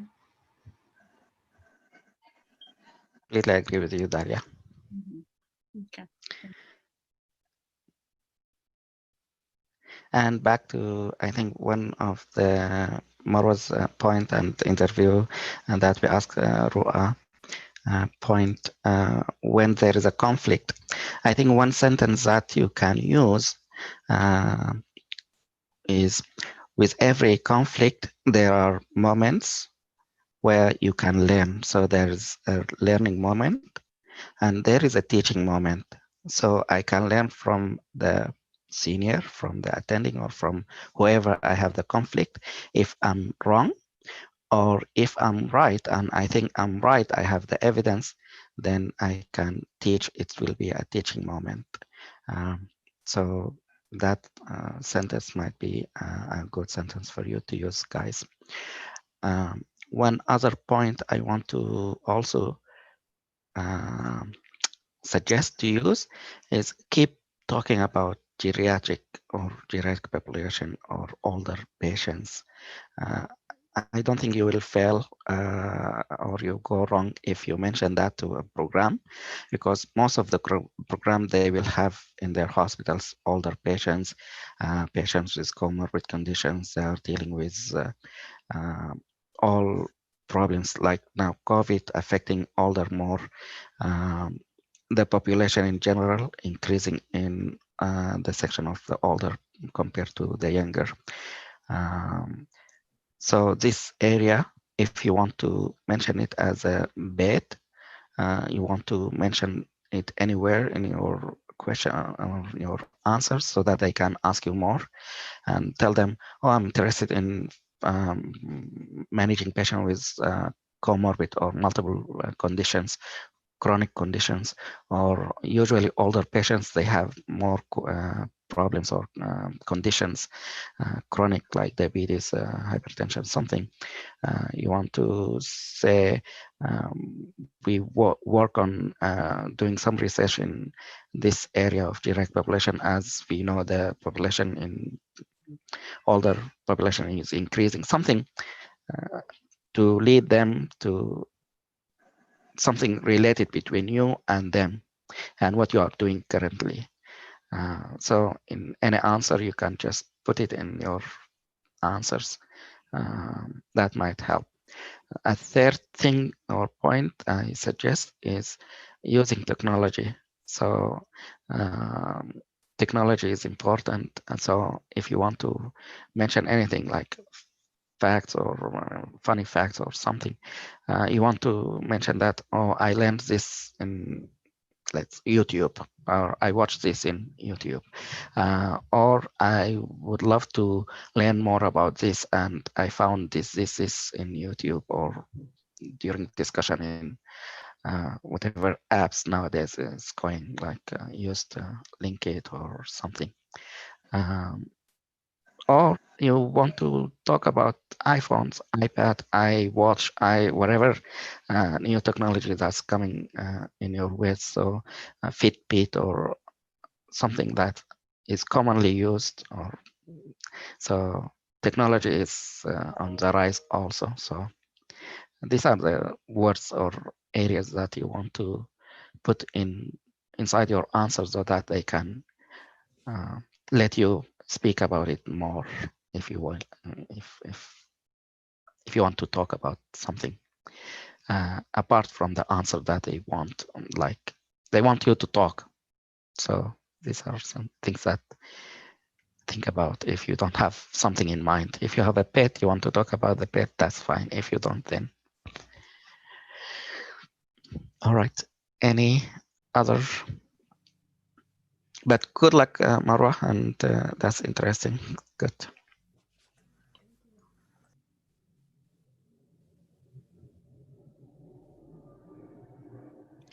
Good luck to everyone. Any other comments, questions, suggestions in this area for tips? I know it's 2 hours now. Ali, you want to add something? Yeah. Can you hear me now? Yes. Okay. First of all, thank you all for your input. I wish you all good luck. Actually, I don't have much experience in interview, but all of what I know is from you guys and from my friends. But there is a question that one of my friends told me about. I don't know if it's common or not.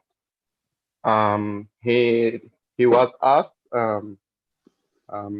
tell me about your last patient encounter, how you deal with him, and what did you do and what did you find. So I think you should prepare for it if you don't already. Thank you. Thank you, Ali. That's also important. If you have a case that you want to discuss, try to know in and out about that case. That would be also beneficial, just in case they ask you this question. Good. Thank you.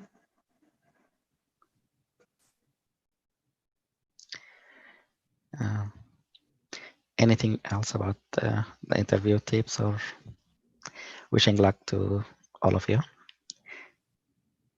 Shall we talk about, Marwa, you want to add something? I think one thing that might be helpful is maybe in the group we can try to share specific questions that has been asked like out of the context of the usual, and just like because like I might at this moment I might forget like writing down things, so just like maybe we can create one folder or something. Yeah, I can start by putting the question that I was asked, like the unusual questions, and everyone can add to them, and it can help us when rehearsing. Sounds good. And thank you, Ali, for the question. That was really maybe out of the usual or something like this. So it's good to keep it in mind. Thanks. Thank you, Marwan. Excellent. Good. Good suggestion, Marwa. You can start like a Google document or something. We share it with everyone so we can add to it. Sounds good. Okay, perfect. I will.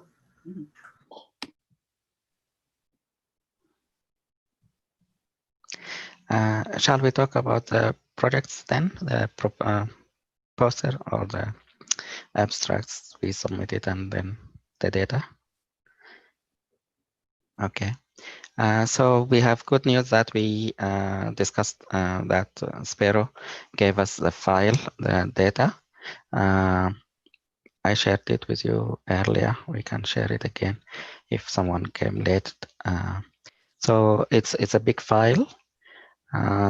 So I think we will divide that into two, the poster 1, poster 2 about the risk factor, and I think cardiology or something, the other poster.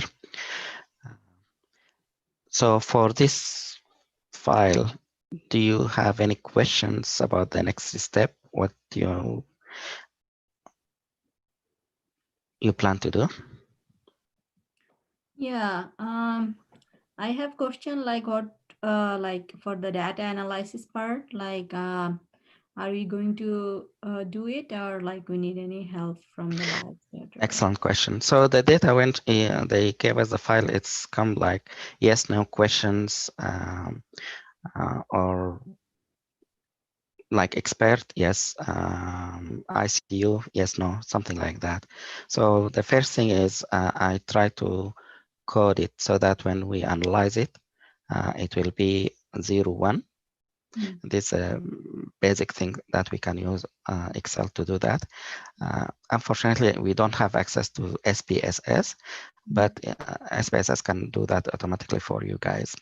So to analyze this data, I think we need some help with some of the PhD students in statistics to see what the best way to analyze it and how we can do that fast. So I'm gonna reach out to some of them. We have a center here for statistics, and I spoke to the program director there, and she has mentioned that the students are willing to work with projects, and maybe they can teach us something.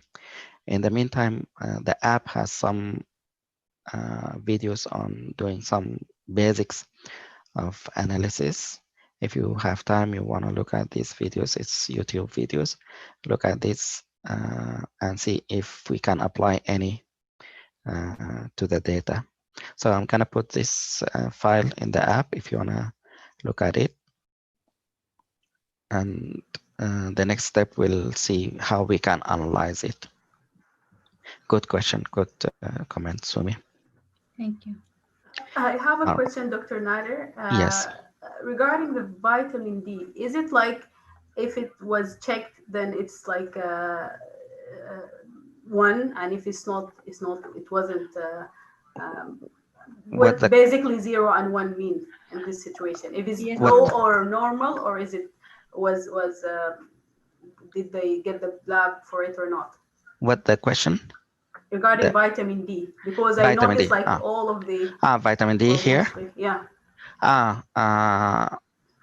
I think we asked them if they have the diagnosis if with vitamin D. It's not the lab result. If they have in their medical problem list, okay, like here they have hypertension, diabetes. If they have deficiency, known to have deficiency, I see. Yeah. All right. Yeah. One way to look at data is to add more data if we want to dig deep into lab results and other results. But I think at this moment, I think we will be content with what we have. So you want to add something? Yeah, so is it like vitamin D deficiency? I mean, that means no means I think that diagnosis was not there, right? Something like that, right? It is not like deficiency, yes or no. It is the diagnosis was not there, I guess. Yeah, it's not listed in the diagnosis list or the past medical history. That's listed in the chart because all these are done automatically. They look at the EMR and they run a query where it will say, open the chart, see if the diagnosis list has this code or no, and then close the chart. That's it. So each line has one chart. Sometimes if you look here, this is the same patient went for one visit, spent less than 7 days, went home or some other place, and then came and was admitted again, and also spent less than 7 days. And these are the findings for that patient. The only change, I think, here R74. Here you will see abnormal serum enzymes. So the serum enzymes change was noticed in the second admission, something like that. Okay. So, I mean, basically the next step for that poster is we'll wait for the data analysis and then we'll start. So last week for our WhatsApp forum, I just, I think me and Mulham both messages that, whoever wants to work for that. I got a response from one person. So me and him, both of we will be working on that. For the cardiovascular one, that poster. I don't know like Mulham got any answer or not, but I will still wait for this data to be analyzed and then probably start work on it. Is that something sounds good? I think that's, yeah. In the groups, did you discuss between you and the WhatsApp group who will work on what poster? Did you assign yourself into 5 groups, not guys, that or app. not yet? Yeah, I did not assign myself on the app, but yeah, WhatsApp group. It was a general message for everyone that like. No, I mean, I got your point. You have you and Mulham working in Cardo, and the No, abstract. Mulham is working for the other one, I guess. Mulham is working. So um, Me and Khalid, I think his name. Khalid, yeah. Yeah, he said Okay. like he's interested, so I just texted for everyone that who is interested, doing that. So he Sure. texted me back that he is interested for Okay. cardiovascular. Okay. So that. And for the teaching the group, I think it might be a good idea to use this data in general when we have the student to teach us all about how we do things. And I don't think it will be different from one group to another, like cardiovascular or the other risk factor in general. The same approach will be, I think, taken. So if we teach the whole group about how we do things, it might be beneficial to all of us. And then for the small group, like 3 or 4, they can work on the details about how they will present, like Marwa said, the PowerPoint presentation, the poster itself, how we can put the introduction, discussion, and the results in the middle. So by the time if this accepted, we are ready to present, then it will be the next step is to who will, like we will divide the parts of the discussion or the presentation. Part 1 will be done by this, part 2 will be done by this, part 3. Like the students, they did it in their poster presentation. Dr. Navid, Yes, Dalia. yeah, I do have a question for Sure. when is the annual meeting? Like after it's accepted, when is it? It's I believe in March. March? So it's still we have time to practice and make things. But I want to And when will let you know the steps ahead. Yeah, go ahead. we know the result for the acceptance of the accepted or not? It's gonna be hopefully few weeks. I'm not sure, but I think by January we will know exactly what happened next. All right, thanks. You're welcome. And if for any reason I don't expect that, but if the abstracts are not accepted, we still have the data. We can change plans as far as we can submit it to some other places, or we can change it into a manuscript. So if we have some foundation laid out, like introduction, discussion, and this, we can see what kind of journal that will be interested in this sort of data, and we can write it as a paper and submit it to that journal. So it will be also another way. We are not losing by submitting to this and waiting. All right, can we do this anyway after the poster? Oh, definitely. Yeah, definitely. Yeah, thanks. Yeah. So Dr. Nadir, I think in that case, we already submitted like who will be the author, I mean, who will be the presenting author, right? The way when we submit the people's name. So I think we should work like that way, right? Like who are, because I think I remember like, I think we put like 4 people will be presenting, right? When we submit it, when we submitted the data. So I think, I mean, we should maintain that rank because I think we have to present like that way, right? Like that 4 people. Yeah, I hope that's, yeah. So there are 2 parts. Part 1, yes, we submitted with each poster 4 speakers, let's say, or presenters, and hopefully that will be the case. The question will be, the next part is, I want you all to participate if possible. Let's say you are presenting in one part and the second part. I prefer if you stick to one poster so that you let other present to. So I don't think it's a big deal to change names as far as presentation when it happens at that time. to switch one presenter with another presenter.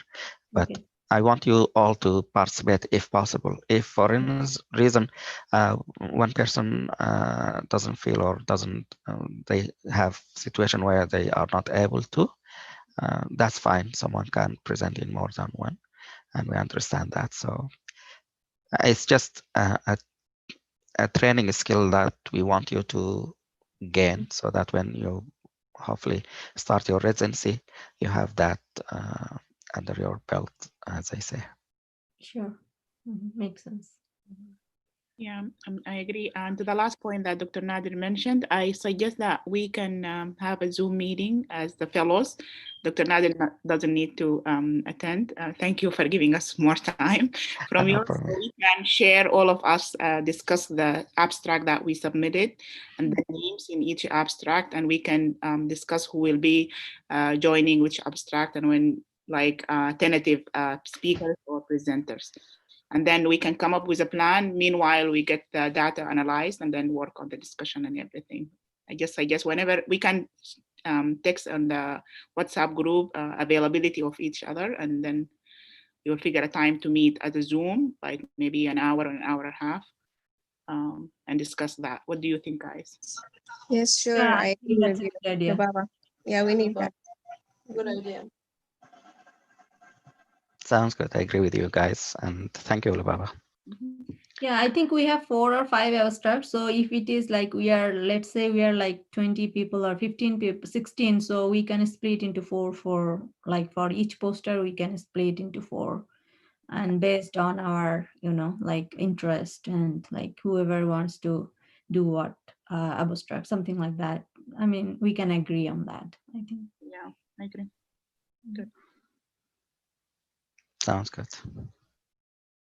Excellent. Any other questions or suggestion or anything?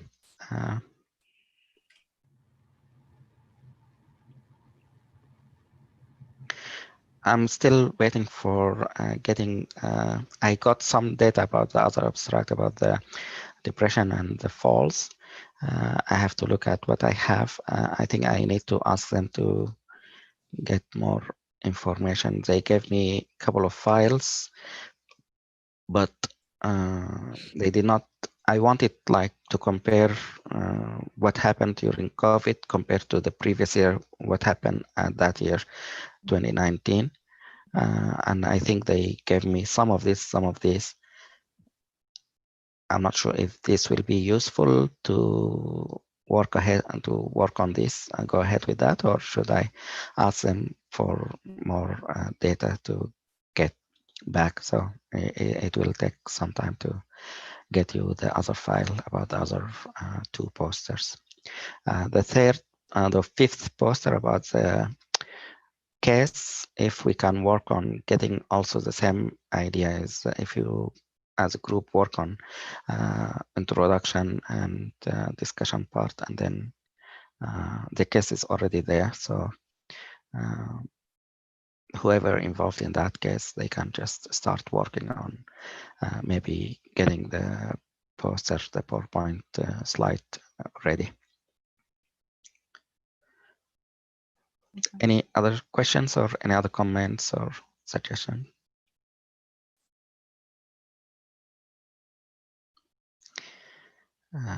Let's talk about the next week. Last week, you suggested some to work on something for next week. Any particular thing you want to discuss, present, or go over? Me and my group, yesterday we talked about the leadership. We wanted to say that by the end of the fellowship, everyone should be a leader of the whole group and the small group, for example, and to tell us what are the thing that we are assigned to do, homeworks and everything like that. So by the end of the fellowship, of course, we will gain this leadership skill. Mhm. So we talked about it, and we'll see the other opinion of the other members. I think yes, we met yesterday and we talked about that regarding our group and the big group as well, to develop the skill and have the opportunity for everyone, as Dalia mentioned. But I think we can discuss that in the other meeting as well. So, or what do you think, guys? You have the time to talk about this now?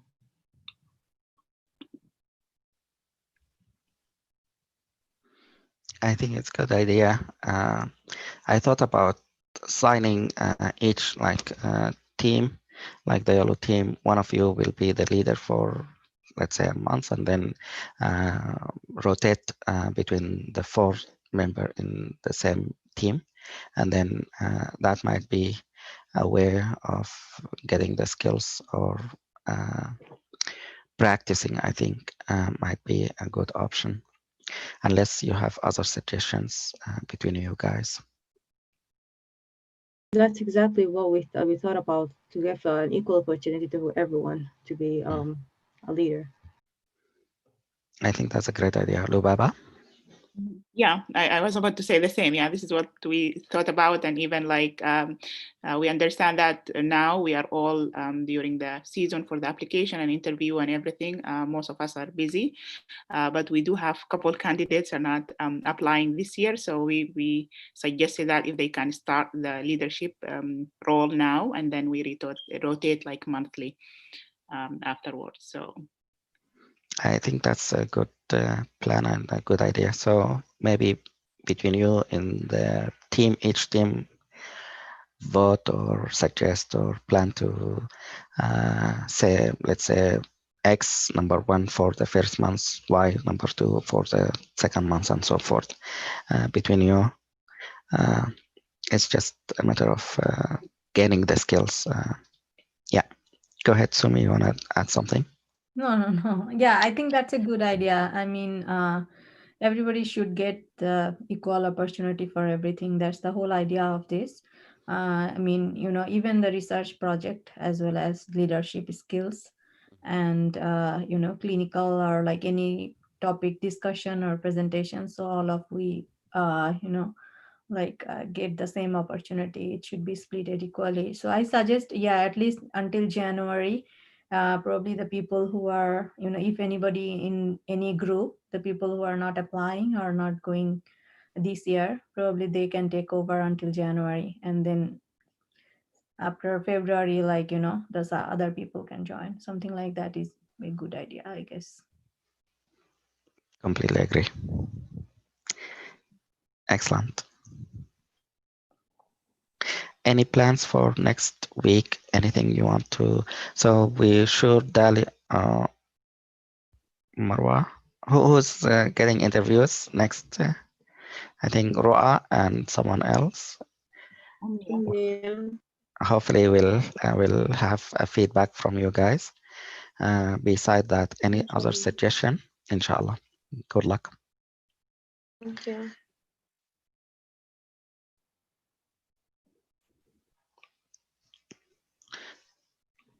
So do you need me to discuss or raise topics like in the curriculum? We want to go over data collection, data analysis, data management, things like what we discussed in the past, like differences or how they do reviews, how to write abstracts or something like that. Any specific topics you want to work on or present or want me to discuss with you guys? I asked some other faculty members to also present to you guys in the future, and if there is a suggestion of what you want, it will be easier if we give them the topic, so that when they come, they can go over certain things. But I think most of the stuff you can learn as a group when you present as a team, like we did in the past. Marwa? Well, one of the things that honestly I didn't look into it very much, but the Excel sheet or this, I think this is one of the things that I don't know. We either do it I don't think it's like everyone do it individually. Maybe we can someone look into it and give just a brief summary how to start with the basic thing that like you need to learn, and start from there. Or like maybe like as you suggested, maybe someone can talk about this. I don't know. Like I'm just like this is one of the things that I really wanna know more or try to learn more about. Sounds good. Agree with you. It's important to know something about that, the basics at least. So anyone wants to talk about that or present something, the basics of Excel? It shouldn't be a long, maybe 10 minutes, 15 minutes, something just. I don't know, like honestly, I don't know much about it, but maybe this is one of the things that I can start with, maybe for the week, if anyone can uh, join me or something. I don't know, like the only thing is because it's something that is you have to see it and you have to That's do true. it like at the same time. So So I think my suggestion will be if everyone go to Microsoft.com, they have the free version of all Microsoft Excel, PowerPoint document, and Word. So if you plan, maybe if you have time, why don't you watch some of the videos in the app Marwa about the Excel, the basic thing, and while you are watching, try to practice if you have access to Microsoft Office online. See how far you can go with what the videos and the basics of the videos in Excel. They have some advanced also skills. You don't have to go all the way. Whenever you have a chance to look at the basics, and maybe next time we meet, you can demonstrate like a tutorial of doing things in Excel, the basic things. If anyone else wants to share with you, maybe you can ask in the group, see who. I know we are a few now on the meeting. The rest, maybe someone is interested in Excel or has knowledge or skills in that. Maybe they can join you, and both of you can do a demo, like basic things. And it depends if we have information about the interview tips more, maybe they can talk more about that. But if we have enough time, maybe you can go in details about Excel. How about that? okay, all right. I'm gonna start, and yeah, hopefully maybe I Yeah, post this in the group and someone maybe want to join or something. So great. sounds good. And if you need my help, I'm available. So if you have questions, let me know and we can go over things. Thank you so much. You're I welcome. appreciate it. No problem. I have a suggestion. Mm-hmm. Honestly, this is just to make me maybe more committed on attending the grand rounds and the lecture that you send us the link for.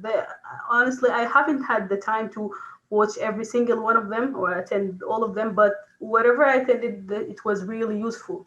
So honestly, it's worth watching, especially if you're like, I think all of us are like, interested in a clinical career. So most of the cases discussed are really, really good, and the discussion itself was really enriching. So I would suggest maybe we can put like just a short, like 5 to 10 minutes only, not more than that, because I know we have a lot of topics and we're gonna have more as we go along.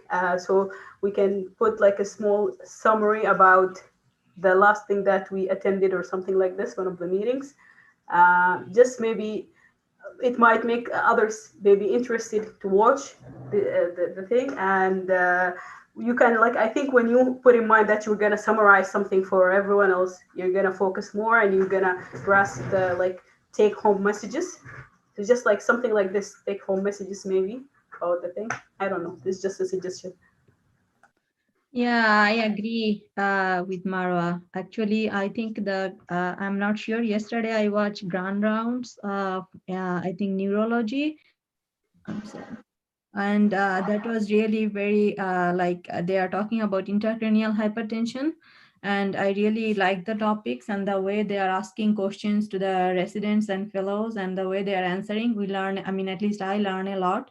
And of course, like, I cannot attend all of those because all of I mean, I'm working also. So if my time, because it was 7:30 to 8:30 that time, so I start working at 9 o'clock, so it was a convenient time for me. So I attended, and last time also I attend for. So yesterday the topic was intracranial hypertension, how to manage it, and there was a case presentation. It was a, I think, like polymyositis or dermatomyositis. That case was very good too. So I mean, I totally agree with Marwa. It's very helpful, and the way the attending, they ask question to the resident and fellows, which is a very great lesson for us. And we're learning a lot. At least I am learning a lot because I try my best to attend if my time permits. I totally agree. I attended the last one as well, but yeah, not from the beginning, but it was really, really good. And as you said, I think one of the things that you learn is like the interaction between the resident, the questions phrased, and everything was really great thing. Yeah, because yesterday the question, I mean, I think same meeting Marwa attended. The question was like how to manage intracranial hypertension. What did they use, like mannitol, or what's the side effect of mannitol, and they explained it. And like, I was really impressed how how they answer the resident and physician, and kind of we can prepare ourselves, like how we already took the exam, like we know, like we have knowledge, but still we need to know like what extent of knowledge we need to do for residency. So I think it will prepare very well us for residency. It's a, I mean, it's a, I don't like, that's a very good opportunity actually to attending that by Zoom, because I think, I'm not sure it is because of the COVID all the meetings are Zoom or something, but I think this is a very good opportunity. I totally agree with you both, Marwa and Sumi. Um, the the topics or the grand rounds are very informative and very good experience for you guys. You're gonna learn. So the question to do this, I don't think if assigning people to do uh, presentation about this will be a good thing, because I don't know who will attend depending on what time it's available. And but we can put it another way. I can ask whoever attend this meeting, Yeah. try to summarize and teach us about that. If Topic. two attending the same topic, maybe the two can discuss between them and then present to us the key points or the take-home messages. If one attend, maybe you can just present whatever you learned. And so I think I will leave it for whoever attends this meeting. Take notes and be prepared to present to the group. If you are alone, that's fine. It's a good chance for you or opportunity. It's a teaching moment for you to teach us. And at the same time, it's a learning opportunity for you, so that you will be focused during that grand round. If two or more, they can discuss and add to each other points during the discussion. I think it's a great point, Marwa. Thank you. Yeah, I agree. I agree. And also, like the resident physician, they are presenting a case. So it will improve us how to present a case in a clinical perspective. Because when we, let's say, I mean, I presented so much research paper and poster and all that, but I only once present the clinical case while I was doing observership. So but like, I think it is like for in our perspective it is very beneficial, because we came to know how to present the case to the like the other peoples. So I mean, I mean, it is a great opportunity to learn by that way also. But I have a question for Dr. Nadir. I got email that I can claim CME credit for that. Like, yeah, I think So yesterday. Do Yeah, you? it depends on what you want to do with the CME. If you want to put it in your resume that you attended this, that you think it's beneficial, go ahead and claim it. If you don't think it's gonna add to your CV, that's absolutely, you don't have to work like getting this. Mostly this for the physicians for Or I registration guess like, or the yeah. license. They require like 50 hours a year. So Mhm. we have to document as attending that we attended some of this and obtain these CME Right. credits. But Okay. for you guys, it's not required. Okay. I just Okay, want to clarify because I was not sure it's because they not, keep yeah, on, yeah, they keep just on, disregard, yeah. oh, okay. So it's like, I think for everyone. So as I attended the meeting, so they send it to Yeah, everyone. they, Whoever they, they will send it attended. everyone, yeah. Oh, okay. But for your level, I don't think you need that. Okay. But regardless, I mean, regardless, I mean, if my time permits, I'm going to attend it no matter what. Oh, sure, yeah, if you can attend, that will be beneficial to you guys all. One thing is, I want to ask you, like when I go to a neurologymsu.edu, they have some, like meeting link also, like case presentation, grand rounds, all that, even family medicine also. So if I use that link, I mean, is that okay with me to join those meetings, or like, I mean, Yeah, if it's for public, unless they specifically say this is for our residents or our group or department, and certain meetings, they specifically say this is closed meeting, so you don't have to share. But if it's public, like the grand round internal medicine, MSc or neurology, this is for everyone. You Okay. can attend. It's not gonna harm. Okay. I'm just curious because I don't know like HIPAA rules or anything, like am I allowed to do that or something, but I think like sometimes I saw that they have very interesting case Mhm. and grand rounds, very No, interesting. usually they will discuss it and they will not provide HIPAA information in these meetings. So they will discuss this is a 97-year-old present with this. So they don't mention names. Mhm. So yeah, So it's like all de-identified information, so Mhm. I don't need to be worried about that. No, Yeah, and no. I think like if it is not public, they will Share not the link. share the link with their site, because anyone can access it. Like I don't need even MSU ID or password to see it. Anyone can do But it. if you have the links, yeah, you can share with the group and see Yeah, if that's what it's, I'm yeah, trying to do yeah. actually. If they are interested, they can join. Yes, Yeah, that I would can be great. share with a WhatsApp group, and then if anybody actually, what we do is like we at the time, like let's say it's in the morning, we just text in WhatsApp group that the meeting is going on. If anybody interested, please join, something like that.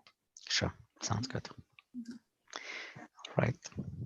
I would like to say two things. There is an online webinar on Facebook, Sudanese Junior Doctors Association. I posted the about this in the group.